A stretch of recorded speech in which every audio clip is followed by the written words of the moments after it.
Are there, how many people are now in? Can we? 29. 29 only? Yeah, still have some time. But we have to start at 9. Because, of course, some people will be participating in different sessions, and I suppose that they will join later. I cannot hear you, Lijia. That we are starting at 9. Can you hear me now? Yeah. Yeah, we are starting. I will start, as you said. I will, yeah.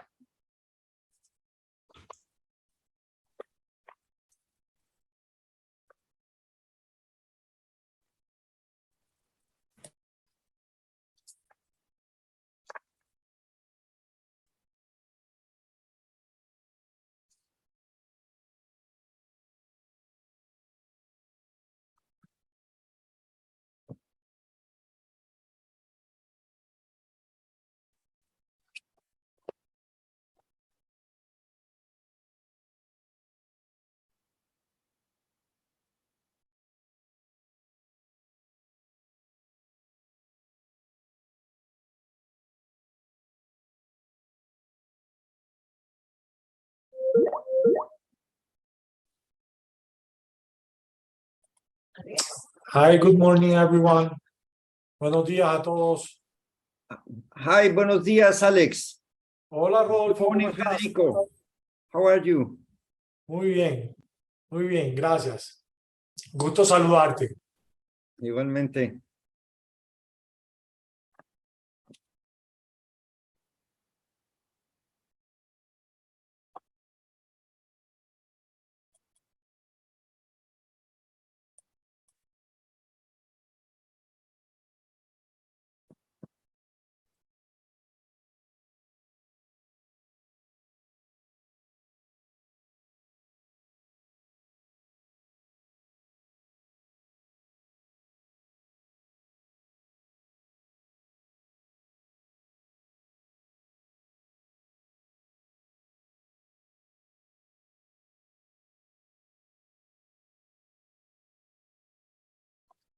Is Kumi here?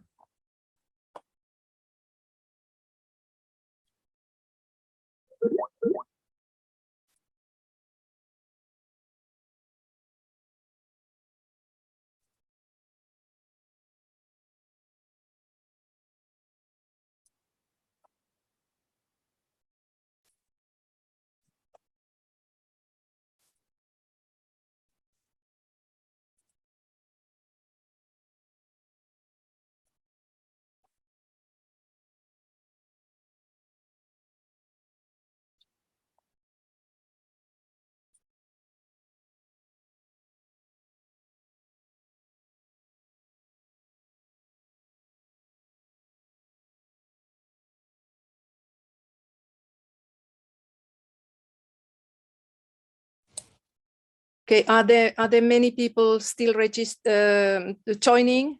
Do you have many people waiting, or can we get started? Because we said that we start. Yeah.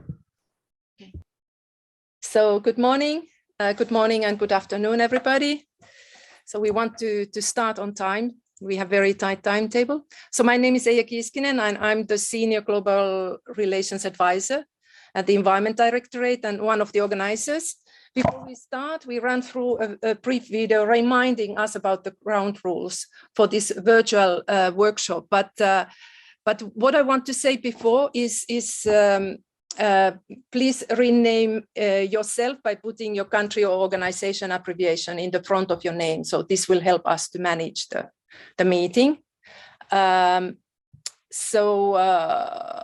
We have a very tight agenda and covering 3 large topics in 3 hours. So we hope to have active discussion on priorities. So please do not hesitate to take the floor and please be brief and focused on your interventions. I will be managing the time and limiting the time. So I may be interrupting you if you speak too long.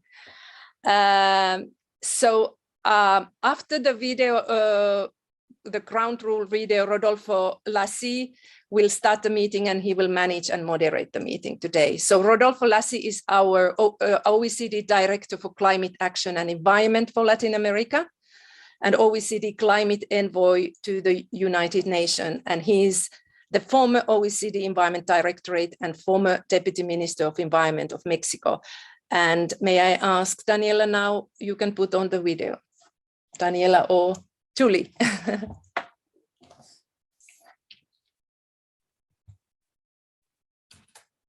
Mute. Mute.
Bien. Pues quiero darles a todos la bienvenida. Buenos días. First of all, I would like to welcome you all to those in Latin America. Good morning, good afternoon for those that are in Europe. Today, I am very pleased to welcome you to this first expert workshop for climate neutrality and resilience in the Latin American and the Caribbean region. I will be moderating, as Lijia mentioned, this workshop, and I hope that we will have a very fruitful discussion in spite of the limited time available. As you know, this is our first expert workshop that is organized as part of one project which it is being supported, and we are very thankful for that for the European Union, which is called Enhancing Green Transition in Latin America, with the message that we have to go from commitments to action because we are in the implementation phase of the Paris Agreement. We already have the ground rules. We already have the financing plans, and I think that this is the time to start deepening in public policies that are going to lead towards a carbon neutrality worldwide, but specifically in our region, and to protect our people precisely from all the phenomena that are arising as a result of the climate change. The goals of this workshop is to discuss and identify the priorities for climate neutrality and climate resilience, to exchange knowledge and experiences among the Latin American and the Caribbean countries and other international partners. Many of them are just participating with us, and we really appreciate for your attendance. And we would also like to identify which are the financial and institutional challenges and the opportunities that the region must address to design and implement effective climate actions and to make decisions that allow us to achieve the goals that we have set from the standpoint of mitigation, but also of adaptation and funding or financing, which are the three huge axes of the Paris Agreement. The discussions in this workshop will contribute to the development of a report on climate neutrality and resilience priorities for Latin American and the Caribbean region. The Secretariat of the organization will take notes, and we will develop a paper with all your ideas, and we are going to outline it with the most updated information that we have for our region. Now I would like to invite Kumi Kitamori, who is our acting deputy director of the Environment Directorate, to say a few words for the opening so that we can know the general comment of this project. Kumi, you have the floor, please. Thank you very much, Rodolfo, and good morning, good afternoon to all the colleagues who are able to join today. We are very pleased that this environmentally sustainable priority is part of the OECD's Latin American Caribbean Regional Program for the period of 2022 to 2025. In the context of OECD, we have 4 member countries from Latin America that are Mexico, Chile, Colombia, Costa Rica. And then right now we have started the accession process with Brazil, Peru, and then hopefully soon also with Argentina, where they will be evaluated in terms of how far they meet the OECD standards and policy good practices. So against this background, this LAC regional program is really allowing us to expand our cooperation in this region, including the Central American and Caribbean sub-region. So we are very much looking forward to cooperating with all of you, as well as all the partner organizations and other stakeholders from the region. So as we know, the LAC region is one of the world's most vulnerable regions to the effects of climate change. And it also has the world's the largest rainforest, acting as a very important carbon sink. It holds 40% of the world's biodiversity. So as we know very well, there's a very urgent need to join forces and seek synergies to work with different actors in the region, and then to address the climate challenge, for example, through the nature-based solutions. So it is a critical moment as we go full speed towards upcoming COP27 that we have to turn this, not just plans and intentions and policies, but then translate them into practical actions and outcomes on the ground. So we hope that this kind of informal exchanges amongst experts, such as the workshop we are holding today, can help to address exactly that, how to turn these plans and policies into action on the ground. And then we are hoping to also provide a forum for brainstorming amongst us, all the experts we bring together through these joint webinars. And from the OECD Secretariat side, we are building on decades of experience on evidence-based analysis and policy advice. And we are playing a very important role in supporting Latin American and Caribbean countries in their policy reforms, not only in climate-specific area, but more widely on the green transition and achieving net zero by mid-century. We have several different work streams across different parts of the OECD. We are represented today by several different directorates of the OECD Secretariat. And we are very lucky to have many of our best experts from the Secretariat side participating actively in the coming sessions. So with that, I wish you a very successful expert workshop. And then we are looking for the follow-up and then the report that will come out of this that Rodolfo just described at the upfront. So thank you very much, and I wish you very successful discussions.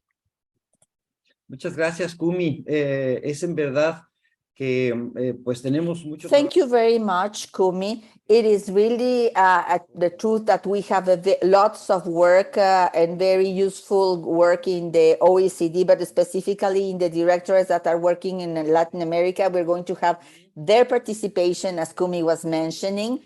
And we are going to have people from economy that are devoted also to taxes or experts in taxes and ecology, agriculture. I mean, we are going to have a huge array of all the most important topics for the region. We would also like to take advantage of this opportunity and to talk about the next report on economic perspectives of Latin America in the OECD. And for this, we have Mr. Federico Bonaglia, who is the deputy of the Development Center of the OECD, and he is going to tell us a little bit about the messages that are coming from this economic perspective that is focused to green transition. Federico, you have the floor. Thank you very much, Rodolfo. It is a pleasure to share this virtual forum with all of you. I am very happy that we have started speaking about very important topics for our region and for the world. And as Kumi was mentioning, Latin America and the Caribbean have a very special position in this debate because we are a region that it's very poor in the responsibilities for the carbon emission, and this is a very vital region for carbon sink.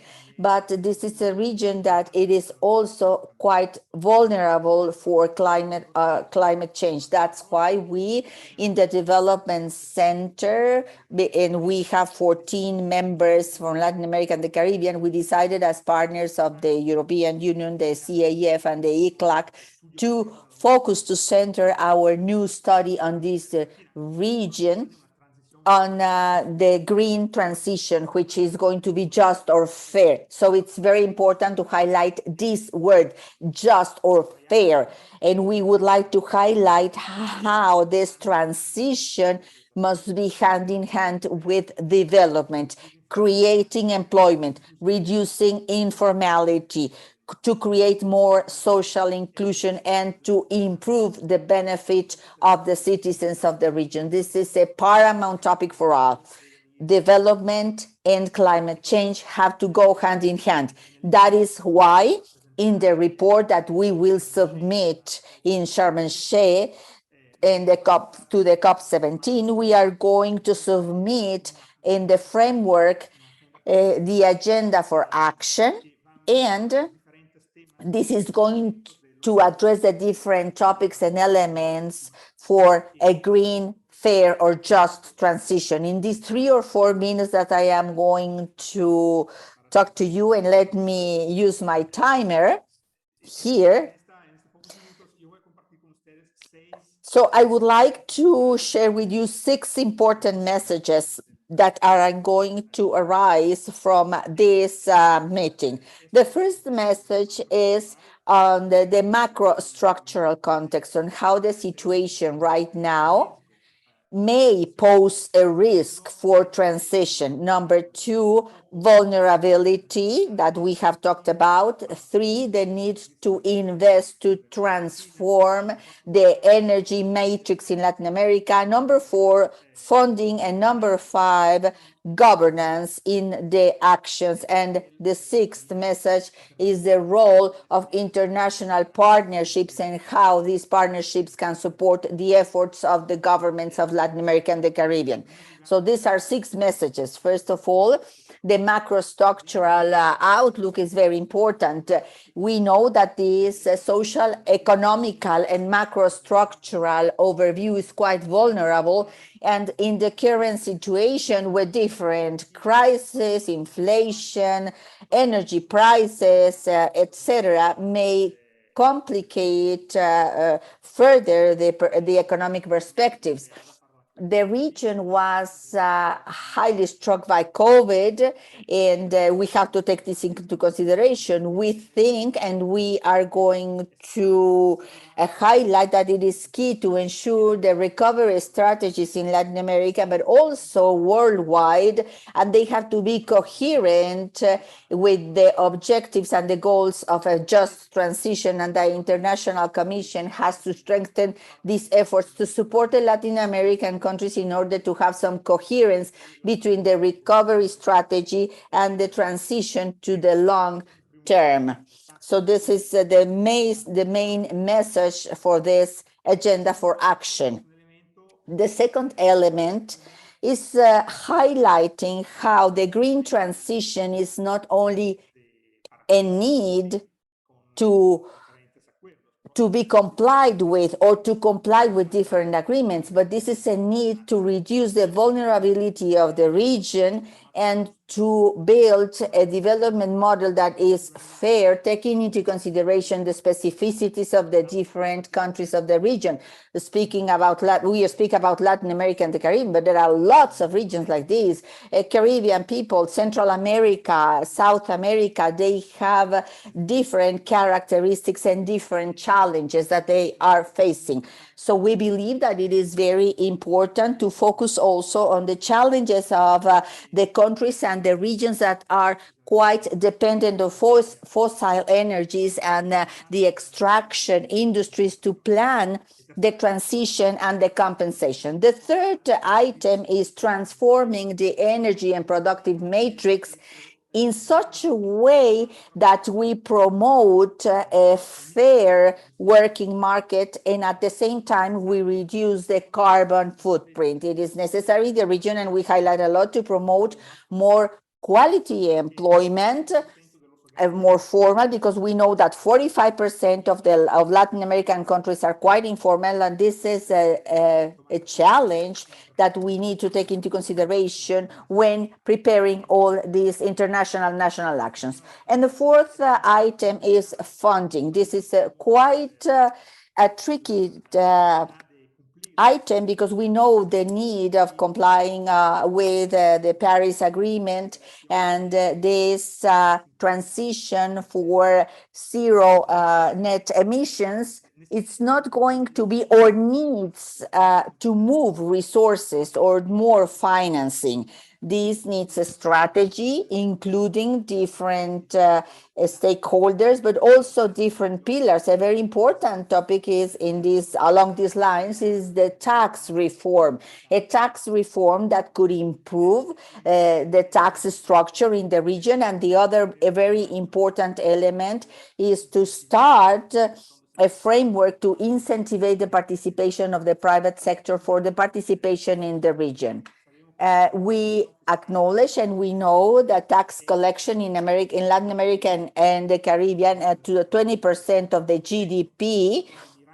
But when we see the tax collection that has to do with the environment, it just represents half of the average of OECD, which is 2.0% of the GDP in the region. And the two last messages is governance in transition, just or fair transition. We are going to see different experiences on how to include the different actors, sectors, and groups that are impacted by the green agenda, so that we are able to build and develop consensus and to set a shared platform as a new social contract in the Latin American countries. And to finish, this clearly is a national agenda, but this is also a regional and international agenda. That is why we are going to see how the partnerships and the multilateral cooperation may efficiently support the efforts of the country. With this, I am closing my remarks, and I would like to appreciate the Environment Department, Kumi, our colleagues, for your participation and all the cooperation of the external relationships of the OECD. We are very happy that this new pillar, this new focus of the environment is present in Latin America, and we are here to help you. You can count on us to progress together in this very important agenda. Thank you very much. Thank you, Rodolfo. Thank you very much, Federico. We are looking forward to having the report published later this year, which is going to be presented in COP27. And for sure, we will be able to afterwards discuss which will be the main decisions regarding politics that we need to make in order to change these trends that you briefly have described, and that are the reason why we are carrying out this expert workshop. So I would like to suggest we start our substantive discussion. We will have 3 sessions or 3 meetings according to the 3 topics of the Paris Agreement. The first one is going to be focused on climate neutrality.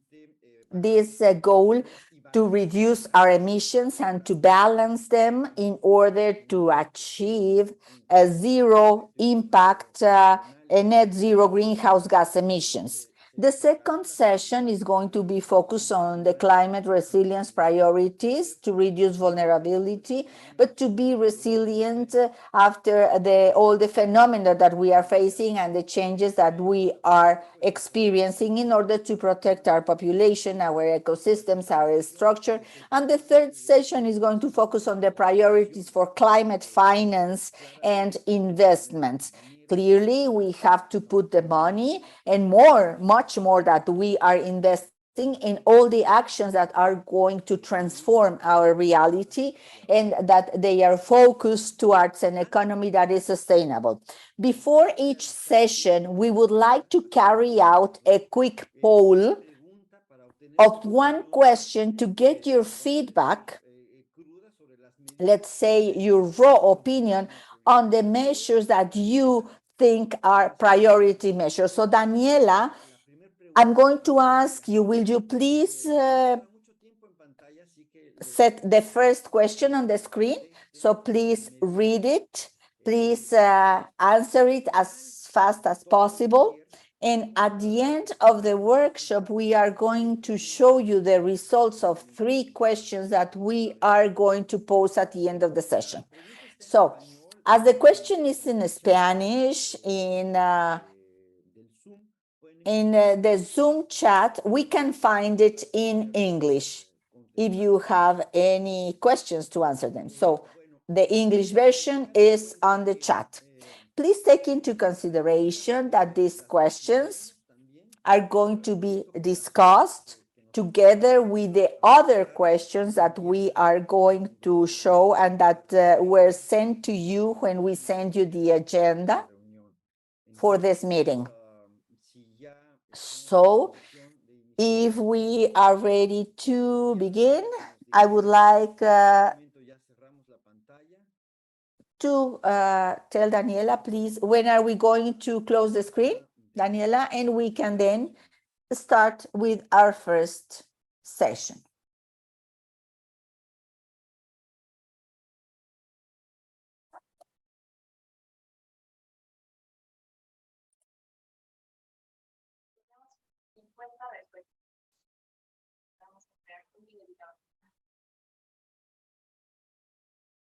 ¿Listos, Daniela? ¿Ya tienes todas las respuestas? Are we ready, Daniela? We have 60 answers of 104 participants. Okay. So we would kindly ask those that have not decided on the different options, please do it briefly. And anyway, we are going to revisit these topics and we are going to compare them with our notes, your opinions, and your answers. Pasemos entonces a la primera. Well, so we are going to start with our first presentation. I am going to briefly present some slides that are showing the situation and what is the discussion that we are about to have in this session. So I'm going to ask some of the participants, please, to start with rendering opinions about this carbon neutrality feedback. Please show the first slide. The first slide, please, Deborah. Thank you very much. Well, you have received these questions that are trying to guide the discussion that we are going to have right now. I am not going to read them, just please keep them in mind. But basically, we would like to think on a very creative and innovative manner, what should we do to achieve carbon neutrality? This is a huge challenge. We have never, in the environmental management of our country, were able to reduce a contaminant at a huge pace as we are trying to do it right now for the greenhouse emission gases. So we have to reach the peak in 2 years, according to the IPCC, recommendations and to reduce up to 2050 the emissions and to balance them with the actions that we can achieve at an industrial level or at the level of the management of the ecosystems that are sequestrating carbon in our world. So let's go to the first slide. The next slide, please, Deborah. Next slide. Recently, in July, you know that the Meteorological World Organization, next slide, Deborah, please. Next slide, please. Published the current report on environmental impact of Latin America. We don't have the next slide, But basically, the report is showing a change which is very difficult to go back to it. We know that if we achieve carbon neutrality, it is possible. The previous slide, please, Deborah. It is maybe in the second half of this century, we will be able to revert a heating that is above 1 or 2 degrees C.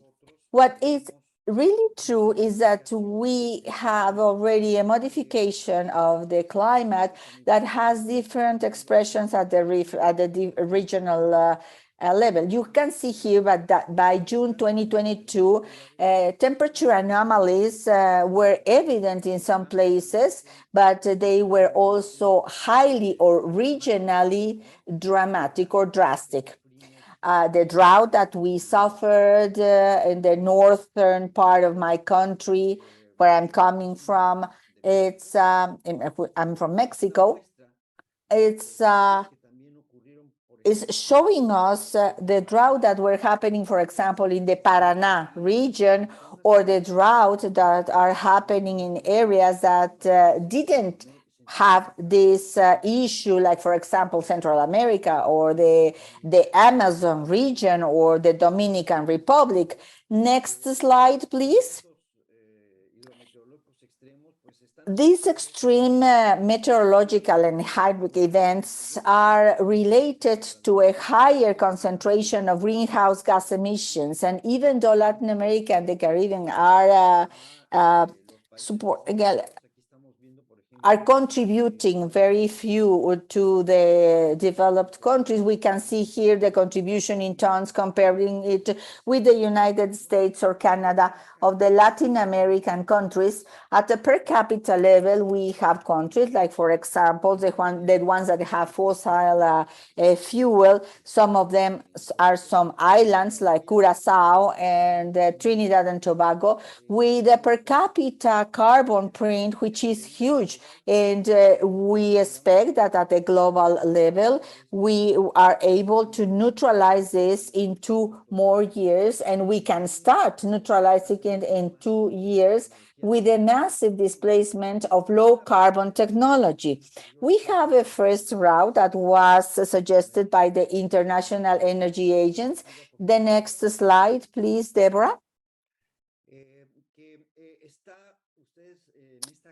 So as you can see in this chart, it is divided into possible scenarios of public policy or management, where there is an international cooperation to reduce the carbon print in the energy sector. This is all the activities that we have in our energy pole, and a less effective route to be able to control the increase of temperature in the world. If there were no cooperation, because there are some countries that are not yet assuming the objectives or the goal of carbon neutrality. The next, please. In this route proposed by the Energy International Agency, we are, for example, thinking that it is possible to migrate very fast to electromobility. I mean, for example, zero emission vehicles, or that in our buildings, the air conditionings or the heating systems are not going to print a carbon print that is very important, or we are going to be able to balance it with offsets. So we need new technologies that have not been developed in the Latin American countries. We have to transfer this technology from the developed countries to the underdeveloped countries, specifically in Latin America and the Caribbean, as well as we need to adapt the technology to our reality, our economic, cultural, and ideological ideals, in order to reach the goals that we have included in our commitments in the climate change framework, at least in 3 different documents. And the last slide, please. The next one, please, Deborah. Aquí de los 33 países o naciones que So here, out of the 33 countries or nations that are part of Latin America and the Caribbean, 36% out of those have nationwide plans, nationwide adapting plans. And out of those, only 24% have assumed or undertaken the objective of being carbon neutral in their commitments, and only 18% of them have long-term strategies, and not all of them have been updated. Some of them take into account carbon neutrality, but some of them don't. And as you can see, the challenge is larger. So we still haven't assimilated in the region the objectives that were included in the Glasgow Compact. So, and we will discuss that in the COP and COP27. We will talk about funding later on, but right now, I would like to open up the floor to talk about what we have to do. And I would like to start with Chile, because Chile, for instance, we know that in their bill of law to modify the constitution, they are very involved in this. So I would like to ask the representative of Chile from the Ministry of the Environment to please tell us what you think about us, what your outlook is, and then I will go to Peru and Panama with the same rationale. I mean, the same dynamic, so they can tell us what they are doing about this, and then we will open up the floor so everyone can participate, of course, with time constraints in mind. Jenny, it's nice to see you, to hear you again, and I'm happy to have you here. Hello, Rodolfo. Thank you for the invitation. I'd like to thank everyone for allowing us to participate in this topic, which is extremely important, and we are extremely concerned, everyone, because from the public policy standpoint, we are trying to see what we can do in order to improve the conditions, the climate conditions in our region. And we know that Latin America is not a large polluter, but we are a region that has a lot of similarities, and we can apply and reuse several policies. And in the case of Chile, like you mentioned, we are going through a process where we are, well, a new constitution is underway. We still have to see if it will be approved or not. But we acknowledge the climate crisis. So we are putting on the table the importance of the environment, but not in silos, but more connected with the economy. And we have seen this in Chile, together with our framework law for climate change, which aims to be carbon neutral before 2050 and to increase the country's resiliency. So for us, it's a huge challenge because as you might know, Chile is a country that depends a lot and relies a lot on imported fossil fuels.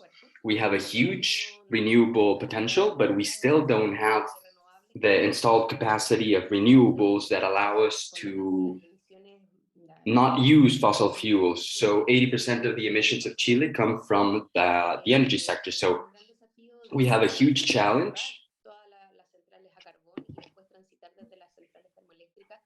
to close carbon power plants and to migrate to hydroelectric power plants. And we, like I said, we are aiming to do this before 2050. And in order to do this, there are several ways of doing it, actually. But the most important thing for us is to have this legal framework, which is the Climate Change Law or the Climate Change Act, which is helping us in two ways. First off, we have mandatory objective, which is removing carbon and moving away from fossil fuels. And that will not depend from one administration. It will be in the Constitution. And second off, it formalizes the climate change instruments, climate change management instruments. And it also formalizes the roles and responsibilities. Before that, only the Ministry of the Environment had the power to do this. And now with this law, we acknowledge that each one of the sectors of the economy has to start working on this topic to become carbon neutral. So with this law, we will have very specific work and very specific activities.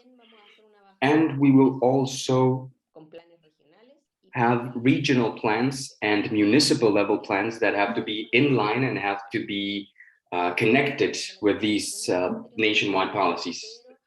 All of this will be coordinated by the Ministry of the Environment, but the responsibility will also fall upon the sectors that are emitting these greenhouse gases. Thank you very much. I think that it's very important that we include in our constitutions this topic as you are doing it. So now I would like to ask Milagros Sandoval, who is the General Director of Climate Change for the Ministry of the Environment of Peru, to please share your experience, your ideas, and your knowledge, please. We cannot hear you. Well, thank you very much, and good morning, everyone. It's a pleasure to meet with you virtually. And I really like what Jenny said about her Chilean experience, because it's very similar to what we are doing here in Peru. And I would like to say that these topics are extremely important in Peru. We have made a lot of progress in order to strengthen these processes by strengthening the governance and institutionality, but also moving forward in the implementation and to achieve our climate goals. First of all, I would like to tell you about the progress in strengthening our governance, which is an important milestone, just like Chile, is the Climate Change Act, which was enacted in 2018, and the regulations that were drafted in 2019. And these really strengthen the environment in such a diverse country as Peru.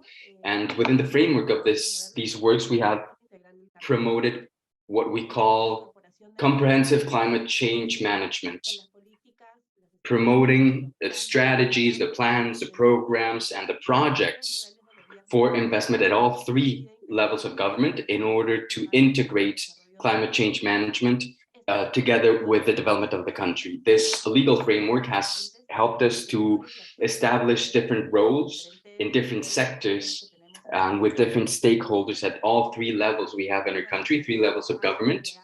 And we have created the commission, the high-level commission for climate change, which is a permanent commission and the members are ministers and vice ministers, which aims to propose the commitments undertaken by the country, as well as the steps necessary to achieve these objectives. So in the case of Peru, we communicated in 2020 our updated document in order to reduce our greenhouse gases, going from 30 to 40% emissions by 2030, and this without a doubt is really helping us. For instance, in 2030, we have this goal to reduce emissions by 40%, but right now we're also updating our national climate change strategy that not only tackles mitigation, where we're proposing becoming carbon neutral by 2050, but it also connects this with our nationwide plan. So our long-term view for 2050 includes adapting and mitigation. So how will we do this? These two goals that we have for 2030 and for 2050, we are working in a cross-sectional and cross-stakeholder way, and we have 33 mitigation measures in order to achieve this target by 2030. These have been formulated by different sectors, from the energy, transportation, industrial processes, agriculture, and waste management, just to name a few. Now, regarding the challenges we have to implement these measures, without a doubt, we have to continue strengthening our institutionality nationwide, taking into account all three levels of government, but also we need to continue to move forward in the regulatory and technical matters. For instance, we have tools like the carbon footprint in Peru that is helping us in this process, but we still need to continue to improve, even regarding the tools connected to climate change investment and funding. And I would also like to say that this month, in August, we have had a public consultation that will help us to establish the National Registry for Mitigation Measures, where we will be able to follow up or monitor the process and the implementation of the mitigation standards, not only from the public sector, but also from the private sector, where we will articulate the carbon markets, as well as Article 6. And this will help us to continue to move forward and to have these discussions at a national level. And also, of course, one of the biggest challenges is connected to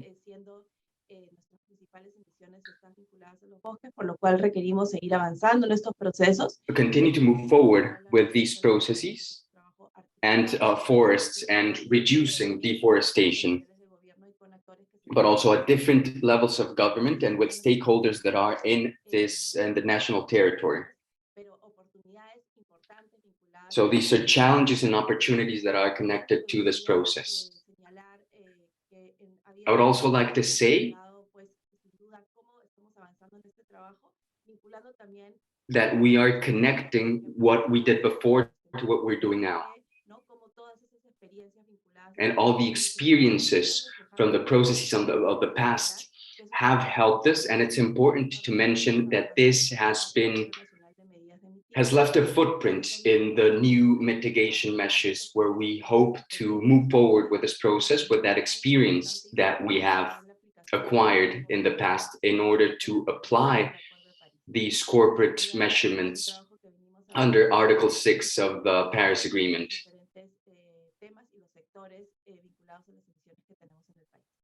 Thank you very much. Thank you, Milagros.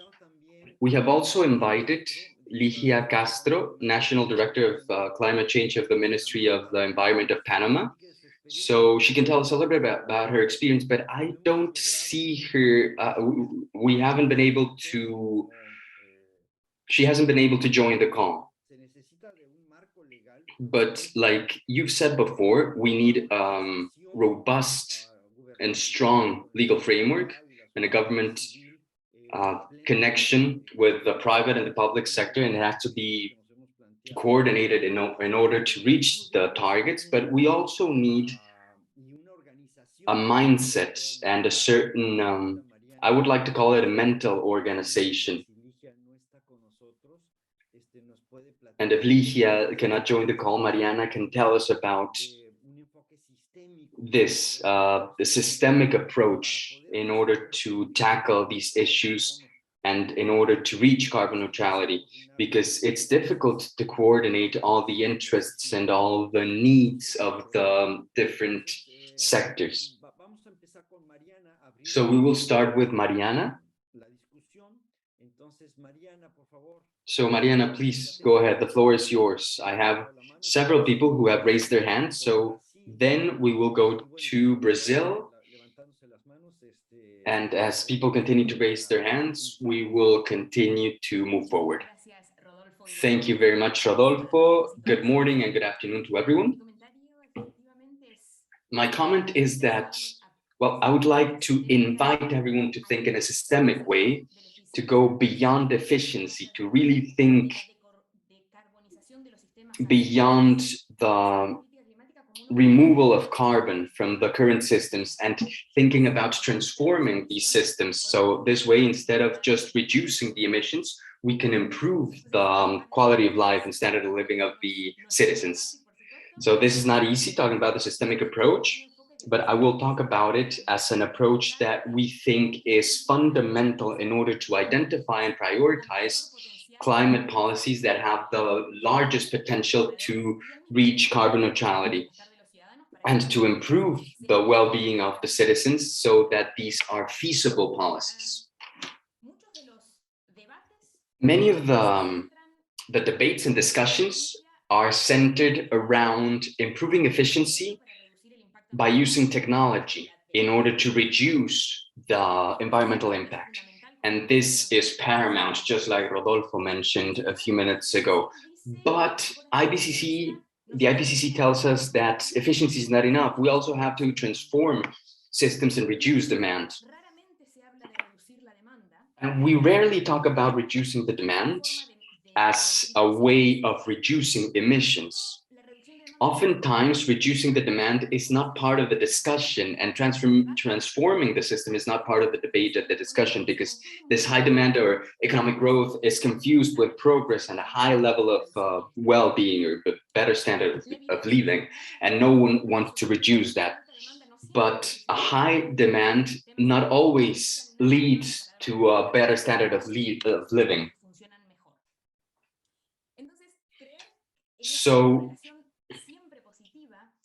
focusing on this always positive correlation is difficult because it limits us and it doesn't allow us to focus on other opportunities. And I'd like to give you an example for the transportation sector in order to make my point more clear. As you probably have seen, most of the transportation systems in the world are private car based. So private cars are the most attractive mode of transportation, and most people to use a car if they can afford it.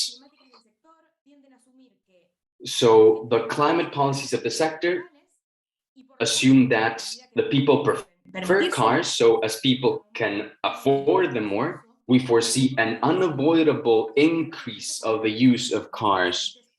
So the policy is limited to people purchasing more fuel-efficient vehicles or EVs. But if we have a systemic approach, the increase of this demand is not unavoidable. We can see that the structure of the design of the transportation sector is the one that has an impact on the decision of the citizens. If some of you have children, it's likely that if you live in large cities, you drive them to school. But if you are on the countryside, you can let them ride their bikes, but maybe in a big city you wouldn't let them ride their bikes to school. So the system changes, and as a result, the decision changes. So when we see the connection between the decisions that we make and the structure of the systems, we can see that public policy doesn't necessarily have to just focus on efficiency, but it can grow and redesign transportation modes so that sustainable modes like walking, public transportation, or biking can be more attractive or faster or safer, so more people will choose them. An example of a policy from a systemic approach for transportation is, for instance, redistributing public spaces, which is seldom linked to public policy, but by doing this in order to improve or to encourage people to use public transportation or bicycles or to walk, that allows us to reduce emissions. It improves safety, it improves health, it reduces pollution, and we can be more resilient because we can adapt better to heat waves, for instance. And when we focus only on efficiency. Time is up. Conclude, please.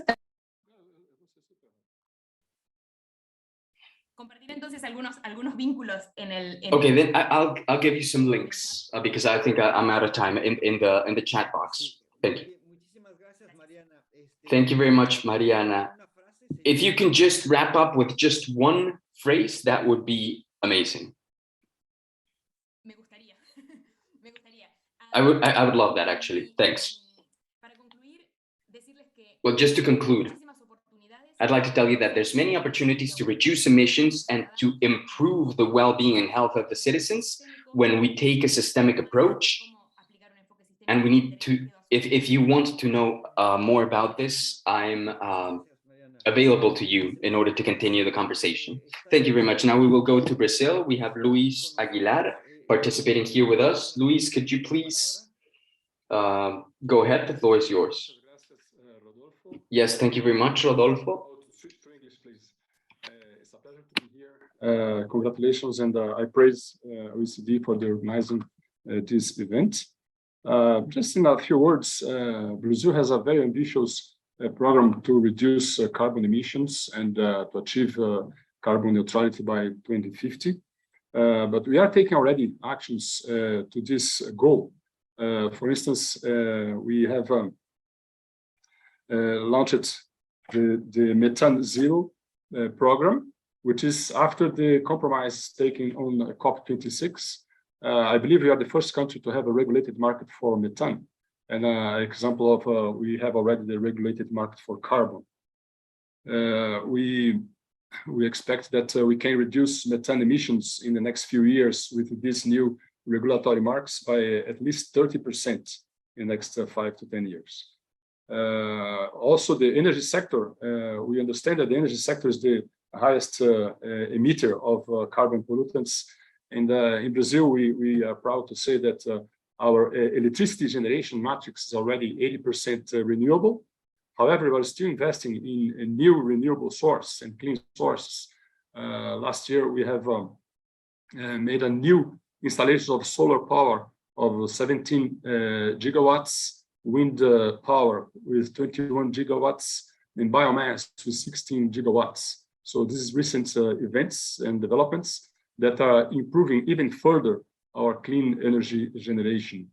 We have a huge potential for energy wind power projects offshore, which we are aiming to make available, including for export of clean hydrogen. In addition, talking about financing, just today we have announced another 100 million reais credits available through the National Development Bank for clean projects, especially for the projects that will reduce deforestation and will work on the voluntary credit carbon market.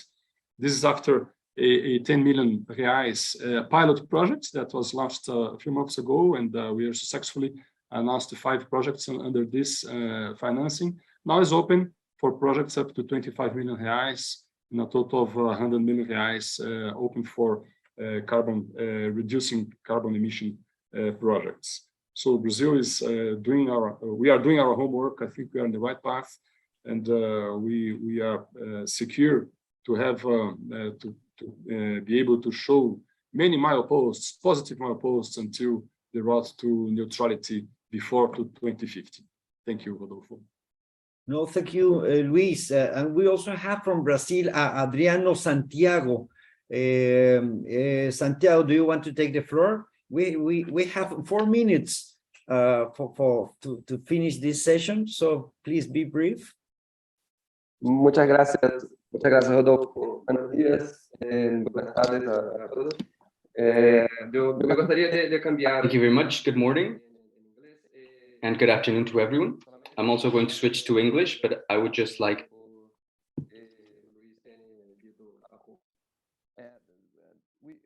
I just like to consider the NDC as the main milestone towards climate neutrality. Chile and Peru referred to NDCs also. In our view, this is the milestone to go to climate neutrality. And Luis provided the examples about the ambition of our NDC in terms of short and medium targets, paving the way to the long-term targets. I just like to remind that Brazil is one of the few developing countries that put, and among developed countries as well, put NDC with 2025 targets. And we are among a few developing countries proposing NDC with a mitigation targets in terms of reduction, in terms of absolute reductions in greenhouse gases. I'd just like to add that in the end of next year, the global stocktake negotiations under the Paris Agreement will provide outcomes to inform parties in updating and enhancing their actions and support under their NDCs, as well as in enhancing international cooperation for climate action. And I'd just like to refer to the intervention made by Federico in the beginning of the meeting, the importance of having international cooperation. Of course, we need capacity building, we need studies, but Brazil is strong to call about international cooperation in terms of having technology support on the ground and finance support to put the initiatives on the ground. And I would like to provide some another examples in the energy sector to add to what Luis said.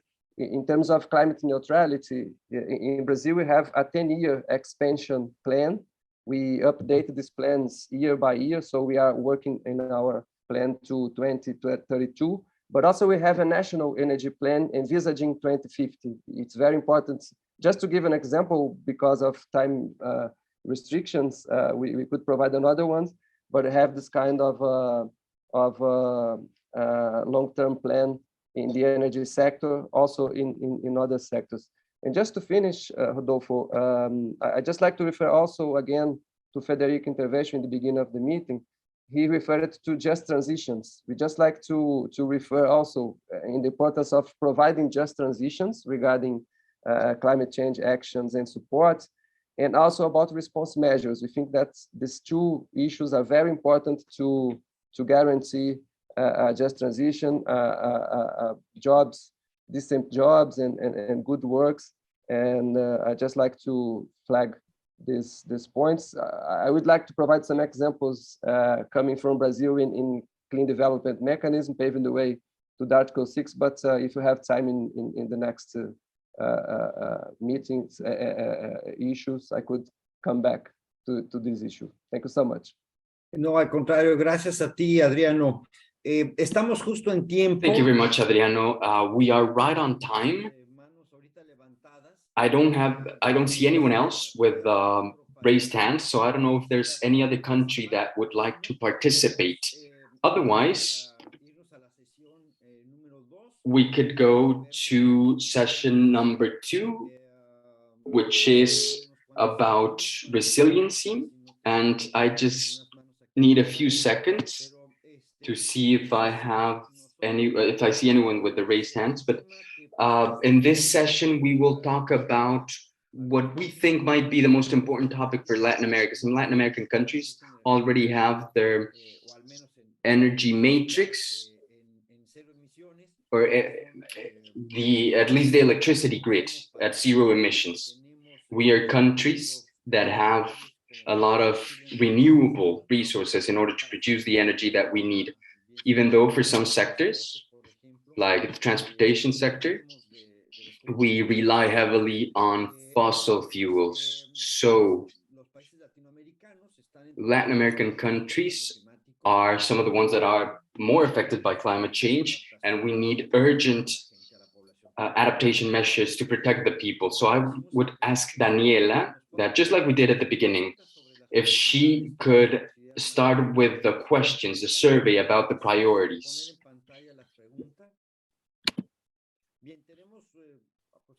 Okay, so we have about 1 minute to read the options. Please choose what's more important to you, and then we will go to a brief introduction by Catherine Gamper and how the OECD is addressing this extremely important field of action that we now call climate resilience, but that it also implies, or it means, that we need to speed up the adoption of our steps or measures. Please remember that in the chat box you see the questions in English, if you prefer to answer it in English.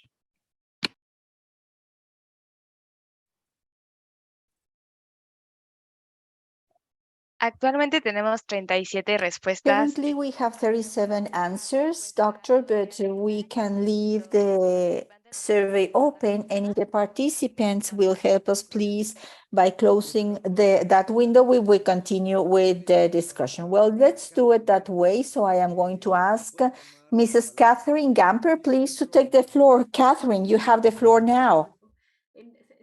Thank you very much us here today, and briefly, very briefly, set the scene to this important discussion, as Rodolfo already mentioned on the adaptation and resilience side of things, which is a key sort of area of action in the Latin America region. Next slide, please. So as Rodolfo already said, the region, and I'm sure I'm not telling you anything new, is clearly one of the most affected region by the impacts of climate change, so from climate-related weather events. And in fact, it's really the great majority of the population, as well as a great number of all the recorded sort of key disaster-related or climate-related disaster events in the last decades have occurred in the region. And next slide, please. And while it's extremely difficult to sort of draw on the next slide, please, why it's extremely difficult to draw an average across the region, because the region is geographically extremely diverse, and hence each of the countries and many of the regions within those countries are exposed to quite a different set of risks and challenges that are interlinked. Nevertheless, as the previous graph just showed, there's a clear trend in these climate-related disasters, and we define them by a certain magnitude of events that we're looking at, has increased across the region. And I don't know if you want to go back to the previous slide. And it shows that this is quite homogeneously a trend that we've been observing over the last few decades. And in terms of the climate risks that we're facing, apologies. So this shows you a little bit the trend, whereas the blue bar shows you the climate-related events that were recorded according to a certain severity between 1980 and 2000, and then the 2 decades that will follow in the gray bar. And as you can see, really homogeneously across the region, be it in the Caribbean region or be it in the rest of Latin America, these intensive weather events tend to increase across the region. And in terms of the type of events, and that's in the next slide, please, in the type of events, you will also see that the region is not spared from any of the risks that we associated and that are attributed to climate change.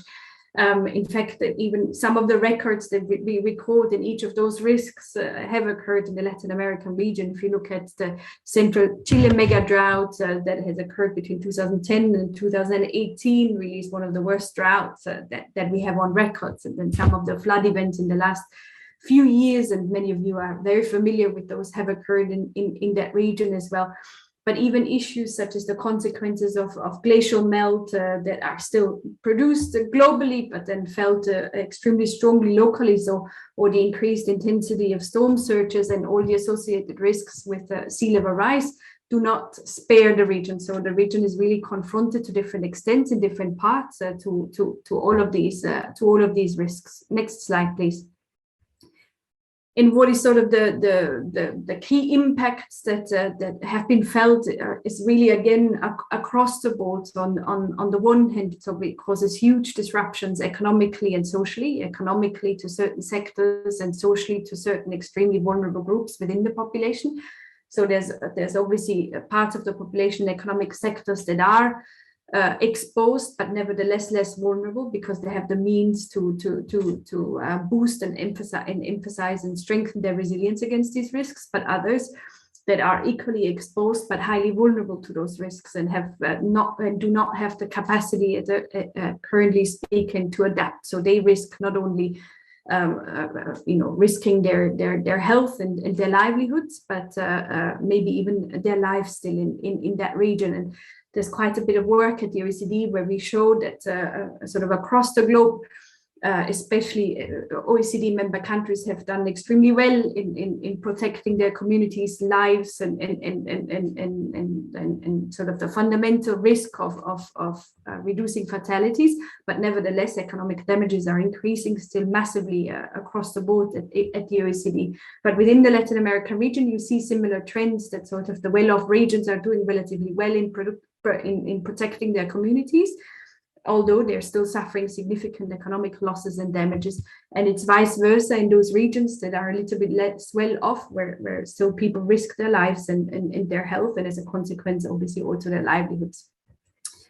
And the other sort of strong effects and strategic priorities to be kept in mind are obviously the impacts in the agricultural sector, the displacements that they may trigger within the region, but perhaps also completely out of the region.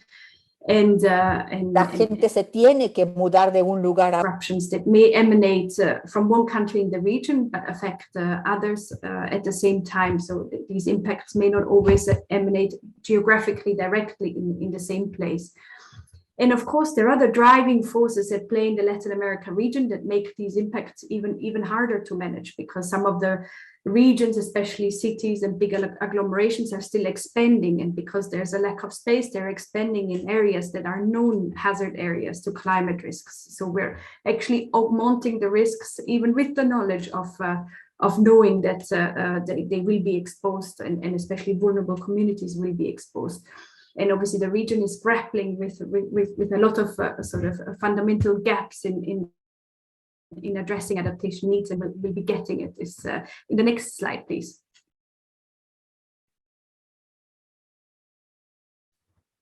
Can we move to the next slide? Yeah, thank you so much. So there's a few, we've worked quite a bit with some of the countries in the region, and I hope sort of the challenges that we drew out there and that we want to discuss with you today, and also see if this resonates with what your country is experiencing, are really the key priorities that policymakers should be addressing, and that hopefully the OECD through its work can also help address in the future. So what we see in our work is that there's still a relatively uneven availability and understanding of climate risks and projected impacts going forward. So there's a key sort of priority to invest in this capacity to understand and have downscaled projections of climate risks, so as to be able to really prioritize, understand where the hotspots are of vulnerability to climate risks, and where we need to prioritize our adaptation actions. Then what we see is sort of that also is connected with this understanding of climate risks, is a need to understand where economic development needs to increase climate resilience in the planning and in the development process. And what Rodolfo also mentioned and Kumi in the very beginning is that there's a big opportunity to incorporate nature as sort of a low-hanging fruit of sort of building resilience against adaptation, but also having a number of co-benefits to sustain livelihoods and economies in the Latin America region going forward. So there's a big opportunity there to look at nature as part of this resilience building process. And I won't go into further details. Obviously, there's a lot of emphasis that we can give also to organizational and physical adaptation measures that we can discuss in more detail. But I'm very, very curious now to participate in your discussion and to hear from your experiences what it really is that you think policymakers should be urgently addressing when it comes to climate change adaptation in the region. Thank you very much, Catherine. As always, a very a clear explanation of what is the challenge that we are addressing on the adaptation domain. Ahora quisiera pedirle a Eugenia Arguedas. Now, I would like to ask Mrs. Eugenia Arguedas, who is the focal point of Ministry of Environmental and Energy of Costa Rica, for the CBD, the Convention of Biological Biodiversity. Will you please tell us how are you addressing these matters? How are you doing this as a climate strategy? How do you see the adaptation? You know that in the Paris Agreement, we coined this phrase that adaptation should be based in ecosystems. So now we have coined a little bit more sophisticated or fancy, which is nature-based solutions. And we started merging the agendas of the Climate Change Convention with the biodiversity and the biocertification. So I would like to ask Mrs. Eugenia if you can give us your comments on how you are addressing all this in Costa Rica. Thank you very much. Thank you very much. Rodolfo, I would like to see if I can share my screen. Yes, of course, you can. Will you please allow her to share her screen? Thank you very much. This is a presentation that I prepared in English, but I am going to explain it in Spanish.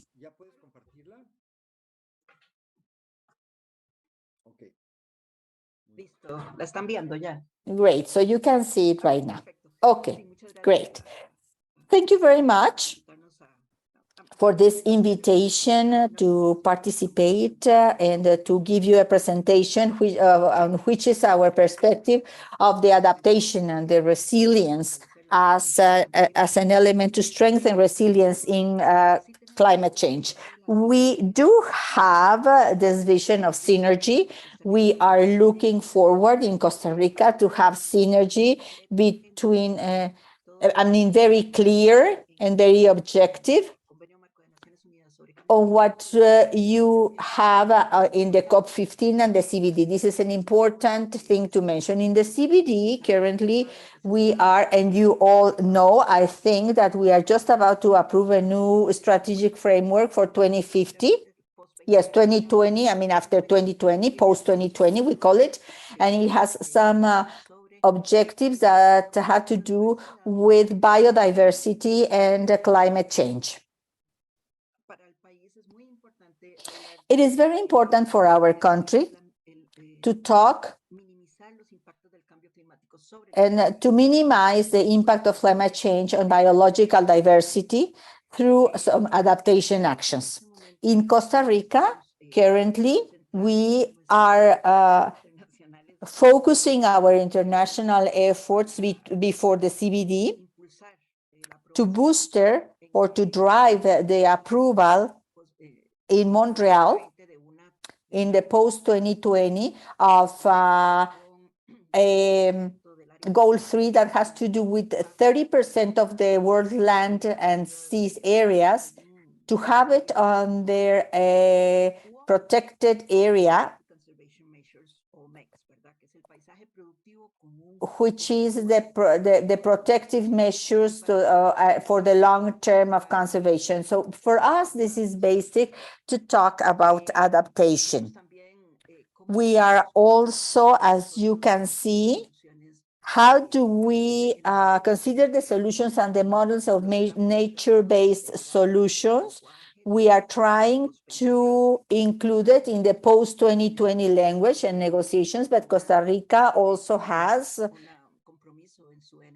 a huge commitment in the NDC, which involves the vision of adaptation. And of course, in our decarbonization plan, we speak about the nature-based solutions in the territories also as adaptation measures. So in our decarbonization plan, we have the target of having or reaching 60% of covering in the forests, managing it with the nature-based solutions. And we defined this as protecting sustainable management, ecosystems restoration to face climate change, human health, and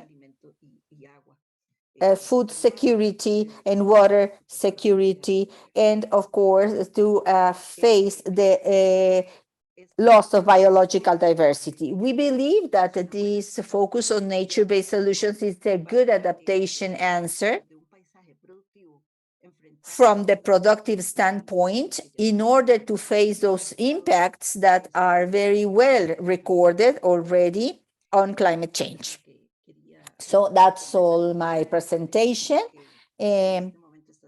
of what we are doing right now in Costa Rica. Thank you very much. Well, thanks to you, Eugenia. That was very interesting, and I think that we can talk a little bit more briefly. But now I would like to ask Mr. Alan Ramirez from the Dominican Republic. As you all know, we held the national reunion or meeting in the Dominican Republic, and I was able to participate. And the Dominican Republic is in the Caribbean, and this is one of the most vulnerable areas, and they have innovated on measures that are very important for us to know. So, Mr. Alan Ramirez, you have the floor. Well, thank you very much to all of you for this invitation. It's a pleasure to be here with you once again. For us in the National Council of Climate Change, it's a great pleasure to be able to share and to see how many of the realities, specifically the challenges that have been posed today in regarding mitigation and also in adaptation, are shared by the Dominican Republic, and for sure they are shared by all the region. So regarding governance, the Dominican Republic, as of the decree that gives rise to the National Council for Climate Change and the Clean Development Mechanisms, we assumed in an institutional manner what they are doing in Peru, which is to ensure the cross-sectionality and the implementation of the design and the policy on climate change by creating an intergovernmental structure which is chaired by the president of the country. This makes sure that the climate change will transcend all the concepts that it was an environmental issue. We are very clear that climate change is more than that, and it involves the tourism sector, transportation sector, agriculture, the industry. But mainly this is a planification exercise to plan development. That's why we have to involve the economy, planning and development ministries of the country. In the Dominican Republic, we have solved this through this council, and now we pretend to take it or to pass it as a bill for a very modern bill. We have received the World Bank support for the design or the outlook of that bill of law, and we hope that next year, by February, the National Council may vote and pass this bill of law.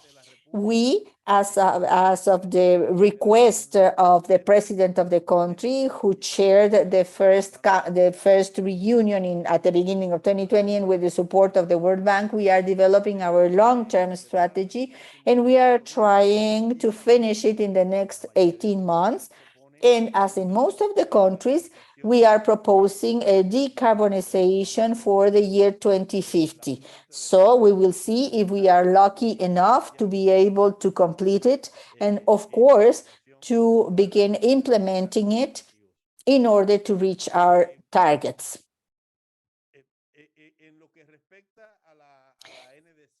Now, regarding the NDC, the Dominican Republic updated, as you all know, our NDC to the year 2020. And abiding by the Paris Agreement, the president of the country issued a decree for the reinforced transparency system of the Dominican Republic, including 4 important axes: the MRV, which is the typical component to measure, report, and verification of the reduction of the greenhouse gas emission, but we also include the monitoring and evaluation for the measures and the adaptation measures. It also includes a record of all the climate projects, a constant oversight of the implementation action plans of the NDC through the NDC tracking. So this in some ways is going to create some information flow, which is unprecedented in the Dominican Republic, and that is going to allow us to build, as of the experience of countries like Chile, for example, a map of climate risk for the resilience and mainly the adaptation issues in all the national territory. And we hope that we have the opportunity of embracing the whole or mapping the whole island and to provide updated information, which is quite relevant for our neighbor country, Haiti. This climate change is a priority set by the Constitution in Article 194. We have a development national strategy, which axis number 3 promotes the proper adaptation to climate change. And we set forth in the law, in the strategy of the national development, it indicates that we must have an adaptation plan. So the requirement of counting or having an adaptation plan is already set forth by the Constitution and by the law. As I was telling you, in 2020, we updated our NDC, and in the NDC, we included the adaptation report. I think that we lost him.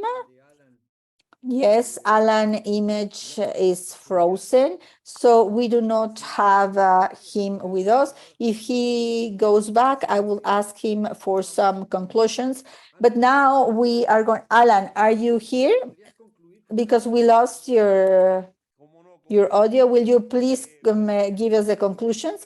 Yes, of course.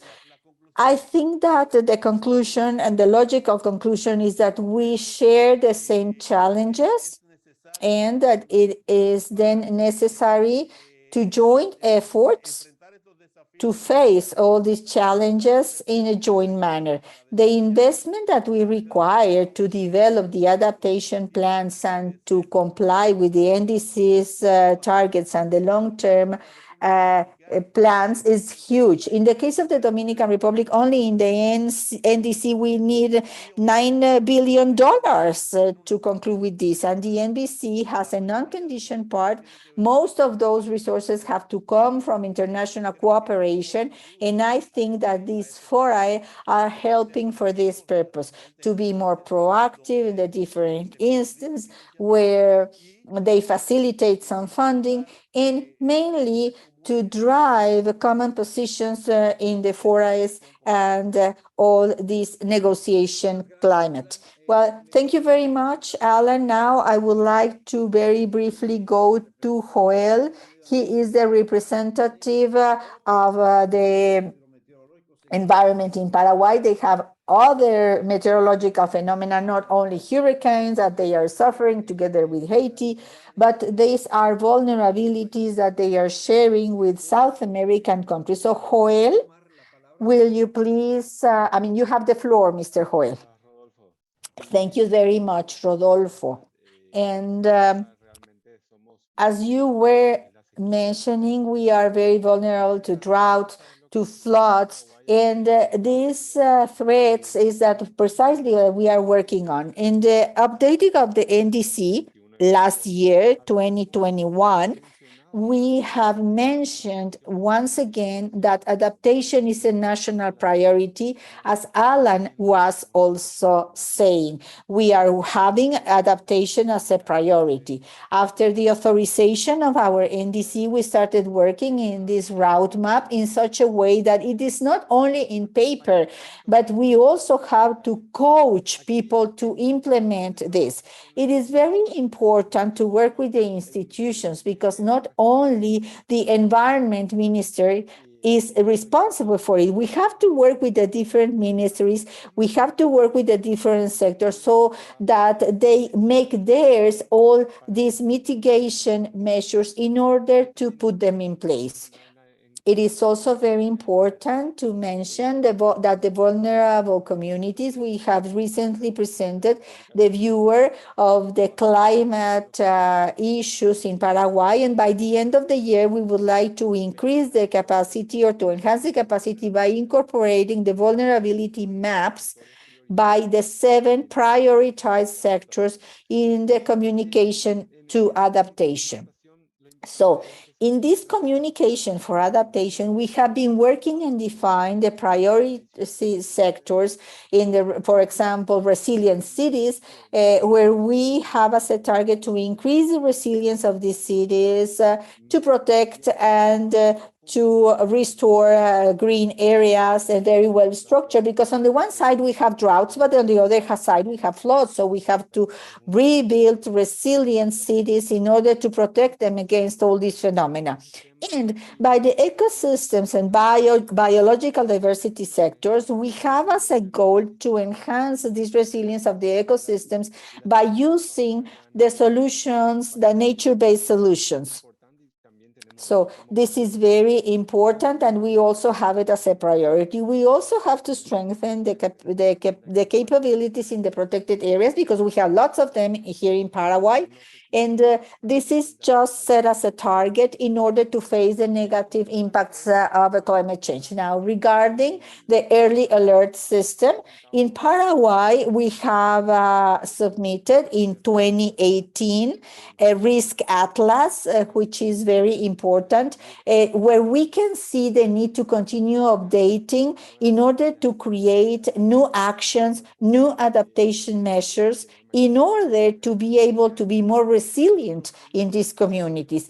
And another risk that we are facing and that is being intensified by the climate change is the fires in the woods, in the forest, because yes, we can say that it's not on a daily basis, and then they are man-produced, but they are intensified because of the drought. So we are also developing something with a project of international cooperation, and this is also an opportunity to us. And I really agree with my colleague of the Dominican Republic. We're still depending on these projects, international projects, so that we may continue deepening in the adaptation and the mitigation.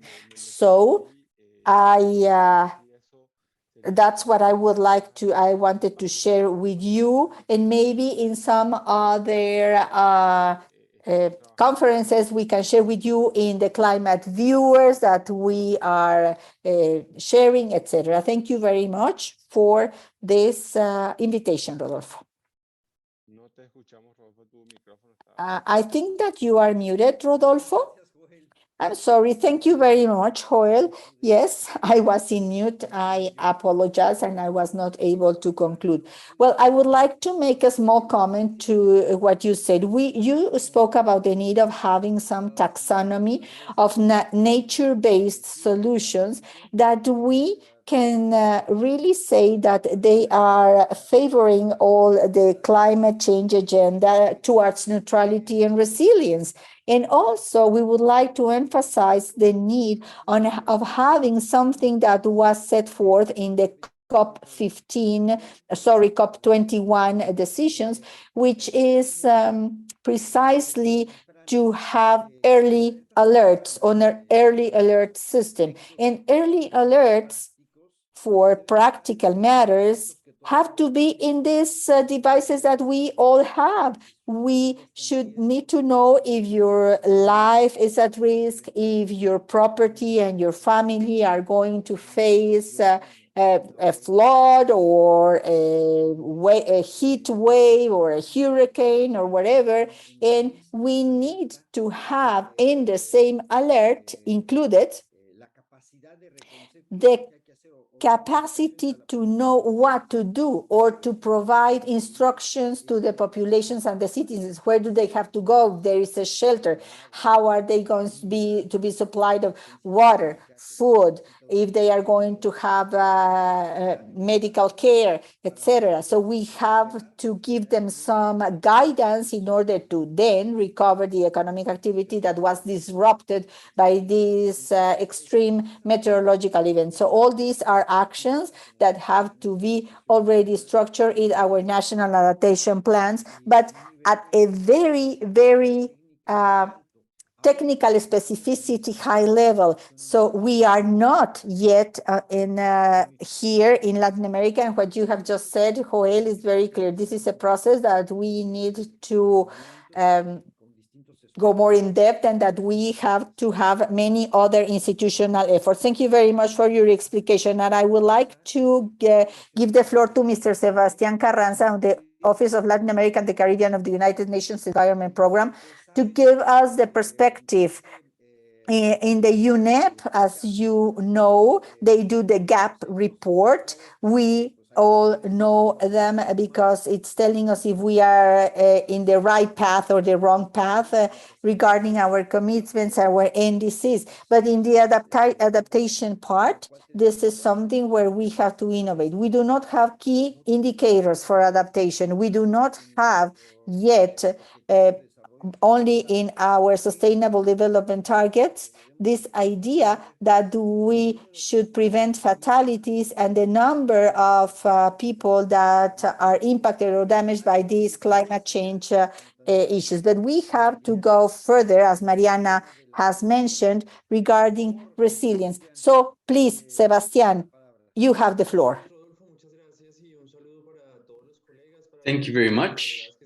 And first of all, I'd like to greet everyone and share a presentation, share my screen.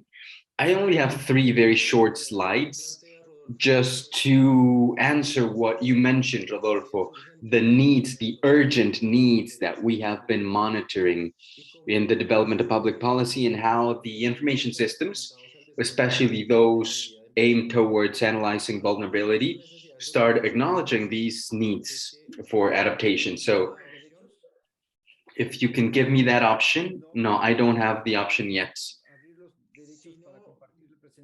If you can allow me to share the screen, please.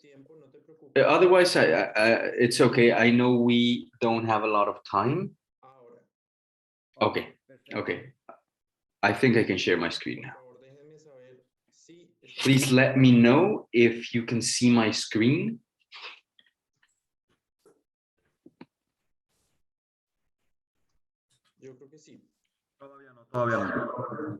Not yet. It's loading. Now we can see it.